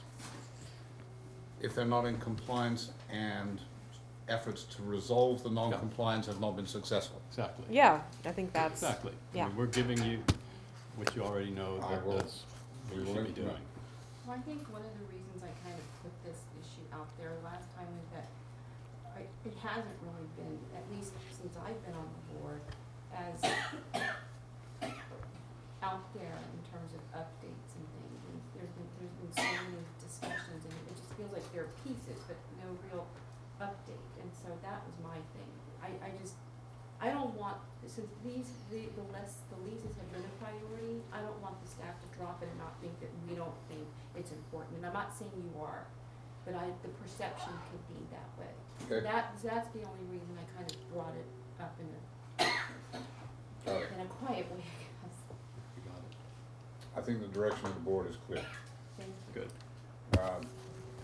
In order to facilitate operation on a day-to-day basis of the Harbor District, I'd like to continue the reordering process that I asked for before, and we'll do bills and claims now.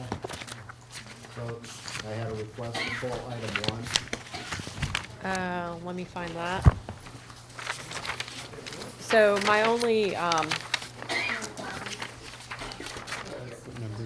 it's item 1, but there was a supplemental sheet.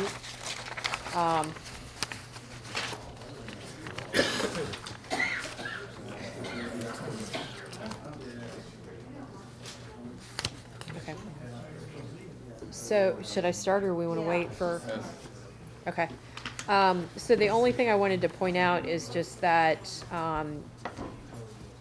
we have a continuing sort of very high, expensive situation with our legal fees. And I'm not saying this to chastise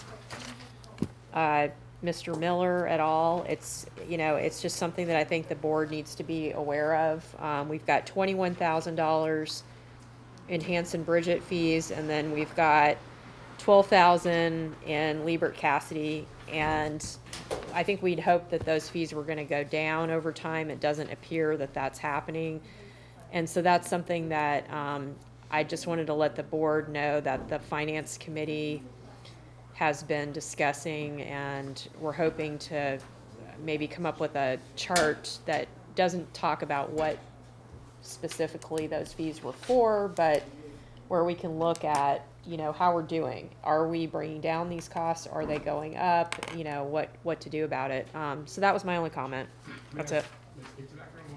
Can I just point out that it is 9:26 before we start any further conversation? Maybe we should get a motion. According to my phone anyway. So I move that we approve the bills and claims.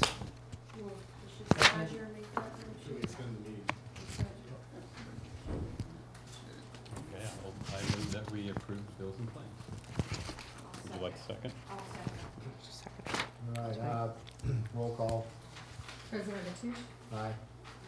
Commissioner Lorenz, Aye. Commissioner Champerlain, Commissioner Brennan, Aye. Commissioner Bernardo. Aye.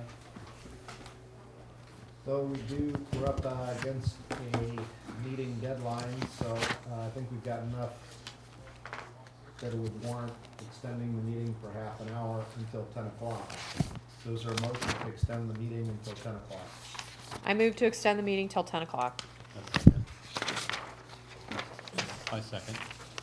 Commissioner Brennan, Aye. Commissioner Lorenz, Aye. Commissioner Mateo, Aye. Commissioner Champerlain, Commissioner Bernardo.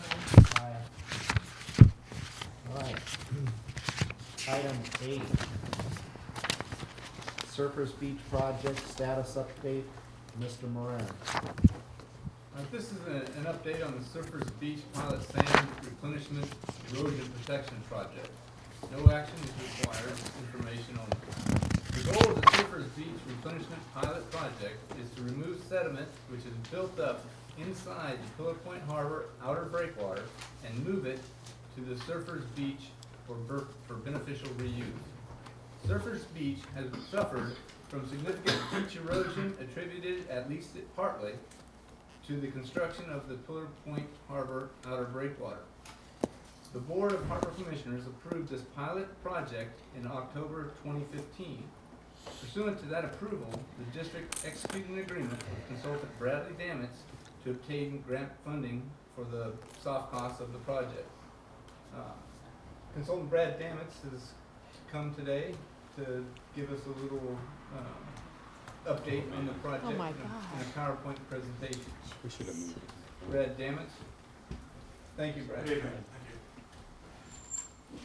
Thank you. Do we have the, Yeah, I'm sorry, I'm just. Why didn't you tell us he was waiting? This is ridiculous. Sorry, I didn't preload that one into the folder. Why did- I can get started as you guys. Okay, thank you. Keep it moving. And thanks for having me here to get an update on the presentation. I'll try to keep it brief. Talk about where we're at right now, a little quick history just to get everybody up to speed on how we got to this point, and then a little bit about what's on the horizon coming up next. So there's a real long history leading up to the proposed project, beginning with the construction of the outer breakwater, east breakwater, Pillar Point Harbor, which was designed by the Army Corps of Engineers and completed in 1961. Following the construction, what happened was a pretty drastic increase in coastal erosion rates at the adjacent beach, and also accumulation of sediment inside the harbor. the beach that we're talking about runs for about a mile from the foot of the breakwater down to the revetments and Murata Road, and it includes officially Surfers Beach, Vallejo, and Miramar beaches, but I'll just refer to them as Surfers Beach. During the 1980s, the erosion continued and became a real problem, threatening Highway 1 and Murata Road, and at that point some revetments were built by Caltrans to protect the highway and by the county to protect Murata Road. And these problems persisted for a number of years until finally in 2007, a lot of community members really became vocal and urged the district to take some action in addressing the issue of the sediment being trapped inside the harbor that they felt would have been on the beach otherwise and caused this erosion. So what the Harbor District did is formally requested that the U.S. Army Corps of Engineers conduct an investigation of this erosion issue and whether or not the breakwater was exacerbating the problems, and also to determine if they should participate in a project to restore the shoreline, because they're the ones that designed it. So in 2009, they completed, the Army Corps, an initial appraisal, which indeed showed that the construction of the outer breakwater was causing this increased erosion rate and sedimentation inside the harbor, which led to the next step, which was 2010 it began, a study that this district and the Army Corps signed a cost share agreement on it was called the Northern Half Moon Bay Shoreline Improvement Project. And the goal of this was to assess the feasibility of different measures that could possibly be taken to address the erosion and the sedimentation. Several public meetings occurred beginning in 2010, and the district formed a working group of agency representatives and other stakeholders. And that's actually how I got involved in the project. At the time I was working for Greater Farallon Sanctuary, and I represented them on the working group. So during this project, it went on for many years. The Army Corps produced several different studies. You can move on to like slide, first slide, actually, and produced a number of reports. And they looked at many different options, but their preferred alternative that they analyzed in a lot of depth was what they called a medium beach fill concept, which is to nourish the beach, Surfers Beach, using sand dredged from inside the harbor, approximately 150,000 cubic yards of sand. And if you could forward to the next slide, they did an analysis of the erosion rates and looked at it. What they found was that the area of the beaches between Highway 1 revetment and the Murata Road revetment, close to a mile of beach, was retreating an average of 1.64 feet per year between 93 and 2012.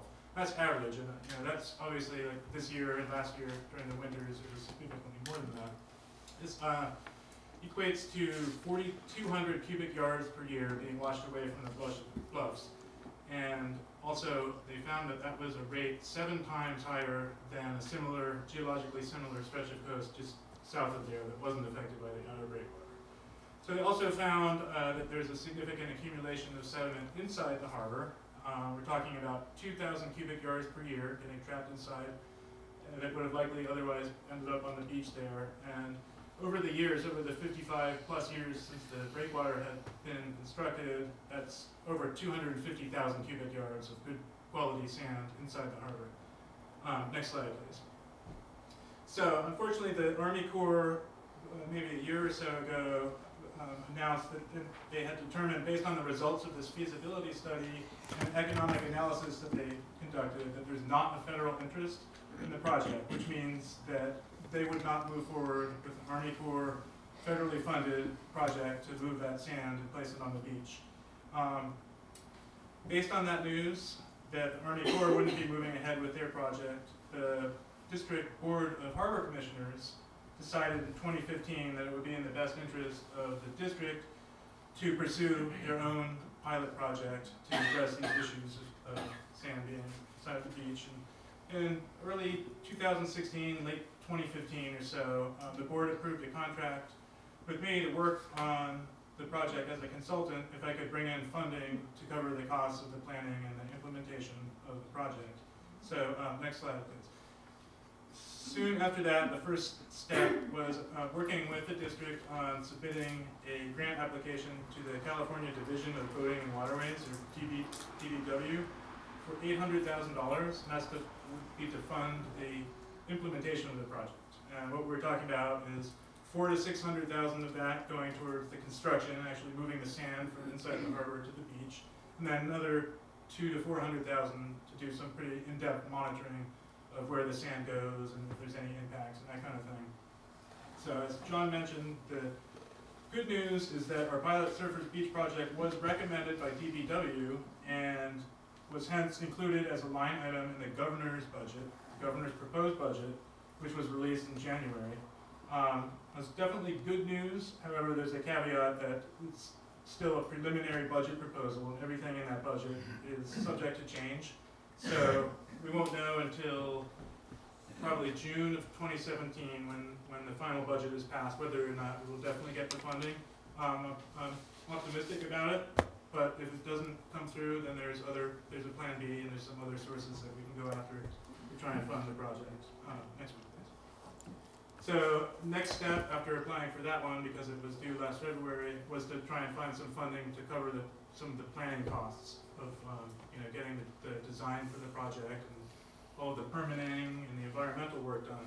So we submitted a grant application to Ocean Protection Council and started the process last April or so for $75,000 to help pay for the project planning costs. And I'll give some more details on what that entails in just a minute. But this grant was done as a staff recommendation by OPC staff member Chris Potter, who's on the Coastal Sediment Management Work Group, which kind of helped our case a little bit.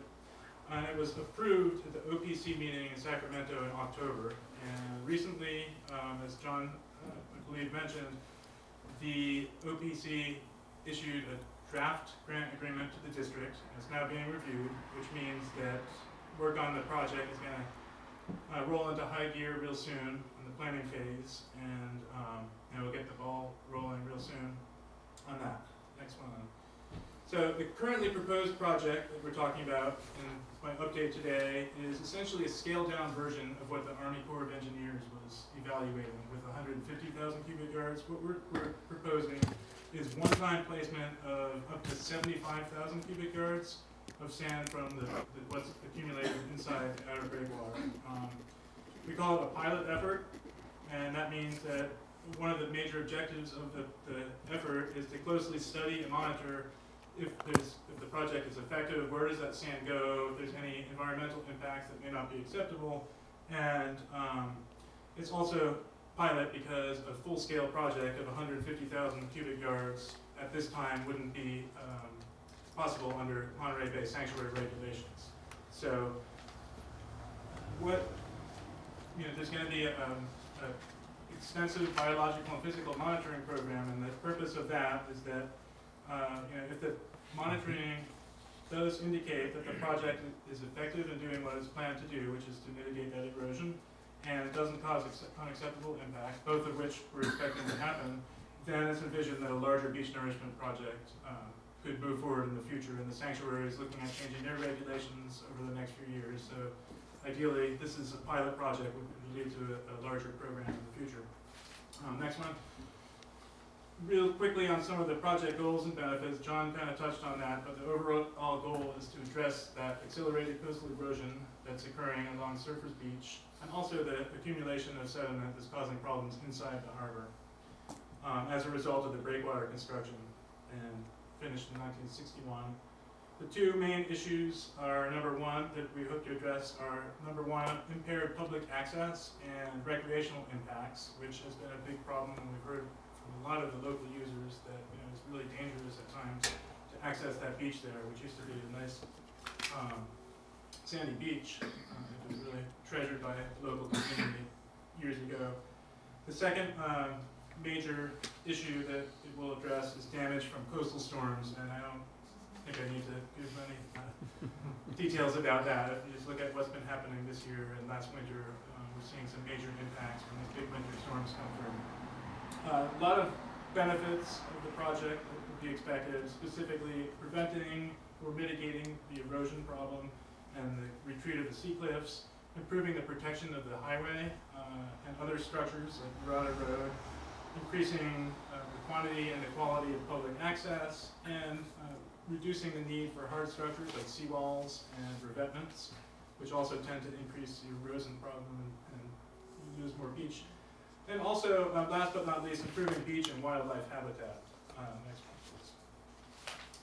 So the proposed project planning process, and I'm just going to touch on some of the main elements here. What we hope to do is in the very near future have a beach replenishment committee meeting where we can talk about this in a lot more detail for people who really want to delve into the details and maybe get some input on it. But for now, I'll just give you a few of the basics.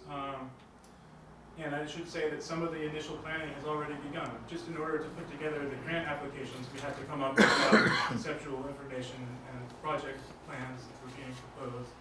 And also, the Army Corps did a heck of a lot of work and produced a lot of studies and environmental documents that can be directly applied to this project. So we're not starting from scratch. We already have a head start, and very soon we'll be able to really start moving along. There's a detailed timeline and scope of work that we've created, and I can talk about that in the future as well. But the main elements of this planning phase are extensive stakeholder collaboration. We're going to have a stakeholder advisory group, public workshops, and a lot going on there to get input since the public has been so vocal and essential in getting us to this point where the project is being proposed. Project design and engineering, that's really the nuts and bolts. How do you move that sand and where do you place it?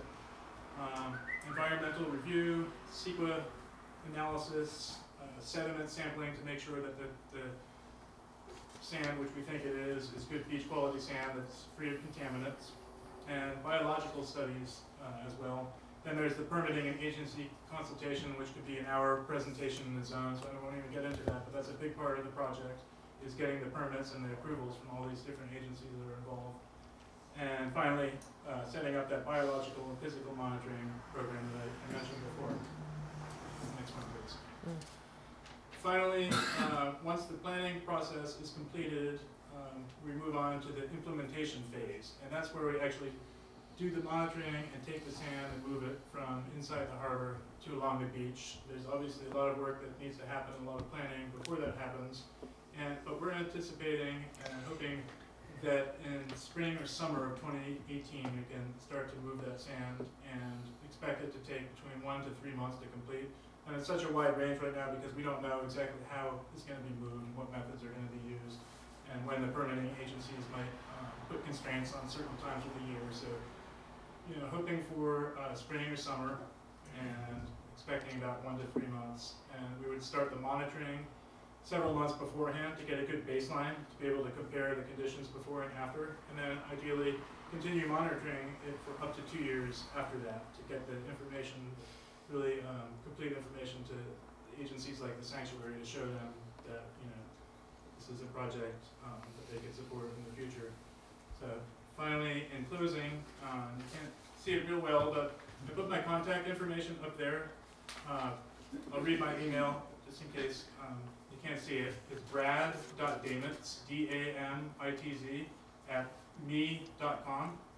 And please send me an email if you'd like to be involved and receive notices. We're going to have a list of different stakeholder, when there's announcements for public meetings or reports or anything like that to review.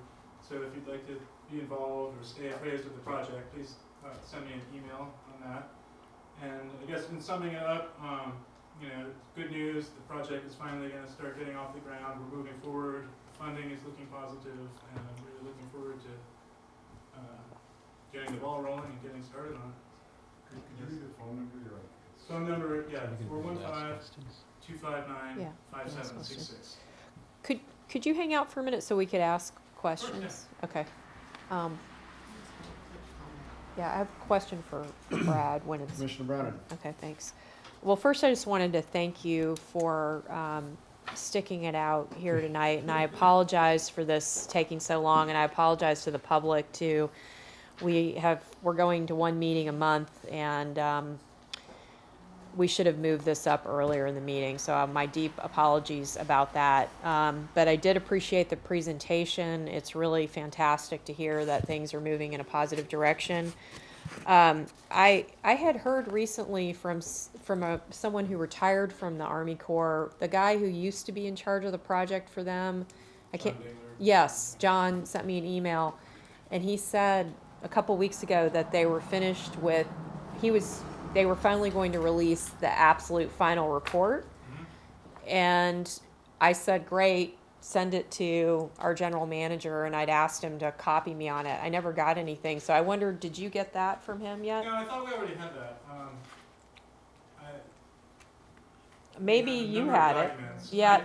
I don't think I have what you have. This is like one that we didn't get in that last batch. So this is one he's been trying to get released for a really long time, and he's finally going to release it. So I just wanted to see if you had it. If you didn't, we need to get it because it might also help. Yeah, I'll follow up with him. I'll get a hold of him. Okay. Yeah, and Make just sure it I'm gets posted online. yeah, I just really appreciate all your effort. So thank you. Thank you. Commissioner Frawley. Brad, thank you. It was a pleasure working with you on that beach replenishment committee. You've done a great job. So I just wanted to thank you and thank the public for their input. We had a beach replenishment committee a few months after I got on board in 2016. And I think we got a lot done, and I think we've made a lot of progress. And so a lot of it is thanks to you, and also, quite frankly, former Commissioner Nicole David, who was very involved with this. So I'm so glad to see that we're making progress in this area. And keep up the great work. We appreciate your help. We're hoping to reinvigorate that committee right away. Yeah, I think it's an important committee. I'm just glad I had the opportunity to learn about this issue and, kind of make a contribution and helping give my input, at least amateur input, nevertheless. By way of a clarifying question, I see that this talks about sand in the outer harbor. Yeah. I know that there's some high spots and shoaling on the inner harbor. Is any of that included in this? This would be a separate effort. I think the quality of that sand would not be beach quality. You wouldn't be able to take that and place it on Surfers Beach, but that's another issue that I can't really speak to it, but I know that's another issue that district staff is looking into. There's a few different dredging needs, the boat launch ramp being one of them, and the inner harbor. So that would be done as a separate effort. Commissioner Lorenz. So first, I'd like to thank you. We've seen a lot of consultants go through this commission, and you've done a great job. I was with you on the sanctuary working group and got to know you there, and I'm super excited to see you here. I am on the replenishment committee, so I'll be able to work with you. I'm really looking forward to it. I have a couple questions. The first one is with the budget. Through other work that I've done, I realize that getting a budget through the governor's office takes some shepherding. Is there anything the commission can do, or is there something happening to move this through that process? So I spoke with a staff member from DPW, who kind of reviews these projects and was part of the team that recommended it. And I mentioned to him that there's a huge amount of public support for the project, and if it comes down to a question of whether or not that's going to be necessary to help shepherd it through, then certainly talk to me and we can make that happen. And he said that's good to know. Hopefully we won't need it. Okay. But if that comes up, he's going to let me know and stay proactive about it. But I'm not sure at this point. Okay, so you'll let us know if because I'd be happy to do some work on that front if necessary. Great. Also, just recently, and Keith Mangold, who sat in front, just sent me an article in Nature Communications on El Nino forcing effects on coastal response due to El Nino, which is basically talking about the impacts of coastal processes accelerating things like this. And so that might be a good article to send along the way along with these.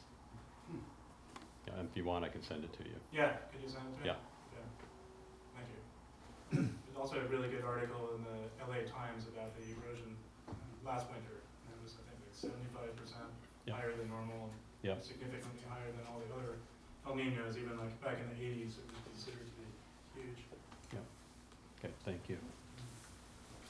All right, I believe that's excellent update on item 8, Surfers Beach. And thank you. Thank you, Brad. Moving on to item 6.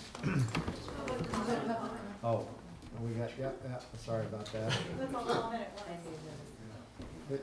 Everybody comment at once, it'll save us time. There you go.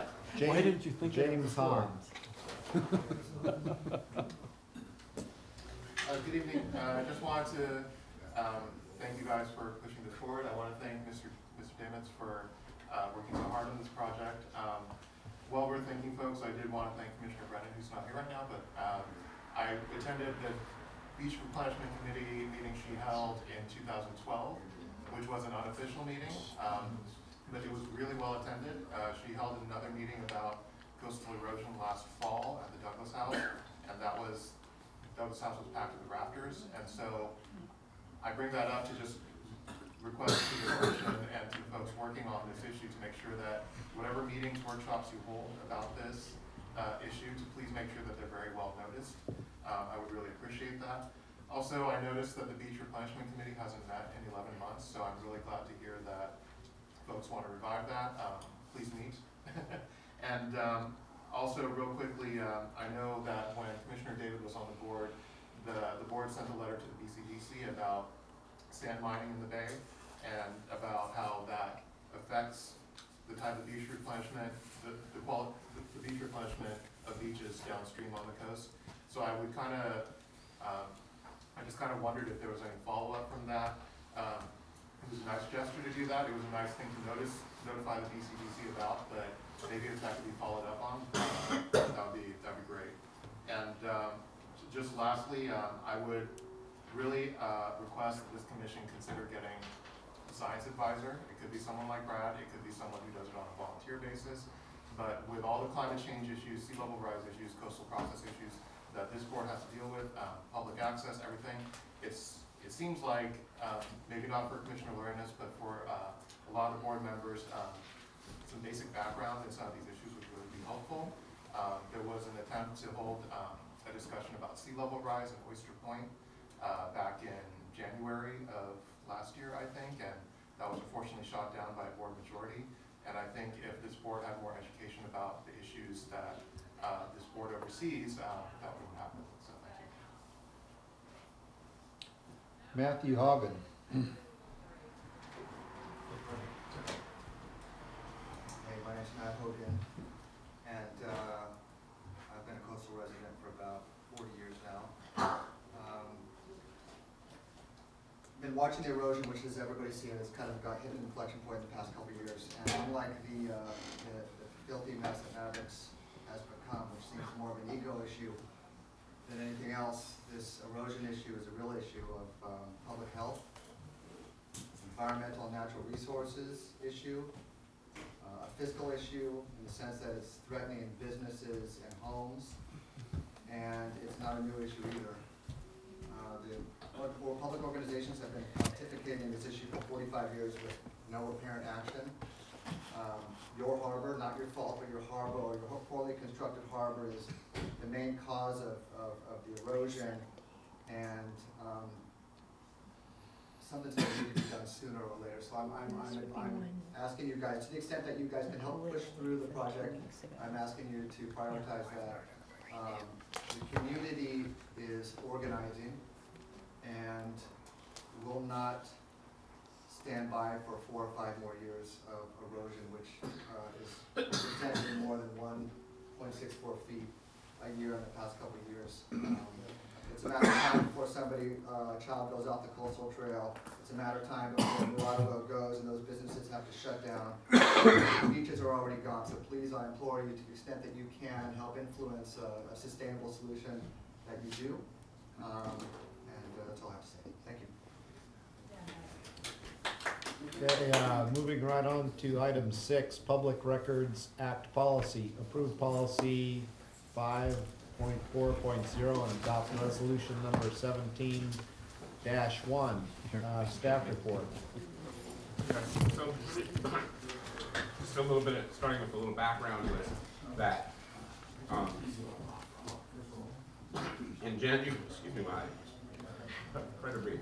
In January, minutes. what? 6 minutes. 6 minutes, I'll speak fast. In January of 2015, the commission enacted a Public Records Act policy, which, in the context of the time, there was a lot of belief that staff had not been as transparent as it should be and was not working as diligently in responding to requests as it should. And the policy itself was actually a stricter standard than that, which is in staff, which is state law. Over the subsequent period, staff both coped with that, but also made it clear that it was taking an awful lot of staff time to exceed the requirements of state law. And in February 17th of 2016, we went to the commission and said, can you rescind this policy? We'll still abide by state law. I would like to say I wish John Owen was still here, but I think one of the things that has happened is we have built up more trust in demonstrating that we really do mean to respond quickly and transparently, as quickly as we can, when we can. And some of our frequent flyer requesters have gotten much better at the requests as well. And because they trust us, they're comfortable narrowing down a request, knowing that I'll ask a follow-up question if I think they're not going to get what they're looking for. So that's working out pretty well. But what we did find out when we wanted to get the SDLF, speaking faster, we wanted to apply for SDLF, and SDLF has a requirement that the board actually have a policy on Public Record Act requests. And because we didn't actually have a policy anymore, we needed one. So our policy, we asked council to write a policy that was in compliance with state law, so that we would still be in compliance with state law, but have a policy to apply to SDLF for our district of distinction, and that's why it's before you. Okay. Okay, commission discussion, this is an item that was pulled from consent. President Mateo just pointed out that we got about 3 minutes. Did I pull it or did you pull it? I can't remember.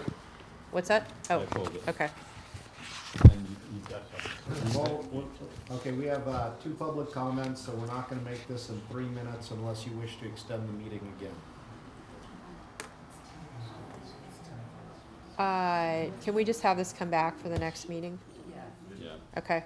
And then could we have the public comment, since we have time for that? If Unless it's they'd like to wait till you act. quick. You each have 1 minute if you choose. Otherwise, we're gonna hit 10 o'clock and we're just gonna walk out. Just for the record, legally, you can't do that, right? You can't change the amount of time on public No. comment link. That's not correct. I'm asking. Well, the But- clock says we have 5 minutes, so we have time for public comment. Well, there's 2 public comments at 3 minutes Oh. apiece. We've got 2 minutes. And the item's coming back next month. Right. Short and sweet. The reason that things got better with PRAs is because we have a new general manager who doesn't go through this crazy circuitous route that took us through lawyers and stuff like that and stonewall us. So again, I will say that replacing that guy was like one of the best things that ever happened. So we appreciate the new method and we appreciate the lack of stonewalling. So yes, things have improved, but the biggest reason that they improved is because he's gone. So that started the ball rolling, so we appreciate that. Really quickly, I just want to say that this board wouldn't have this problem if you switched back to 2 meetings a month. I noticed for January and Exactly. February, you did end up having 2 meetings a month, except one was a special meeting, so it wasn't noticed as a regular time for the public. The same amount of meetings, but with less public notice. Yeah, I agree. All right, is there a motion to This adjourn? isn't working. Second. Okay, roll Meetings, call. okay, roll call. Sorry. Commissioner Bernardo, Aye. Commissioner Brennan, Aye. Commissioner Chantarelli, Supposed to, I'm not Commissioner very Lorenz, Hi. excited Commissioner about it. Mateusz. Aye. I'm supposed to.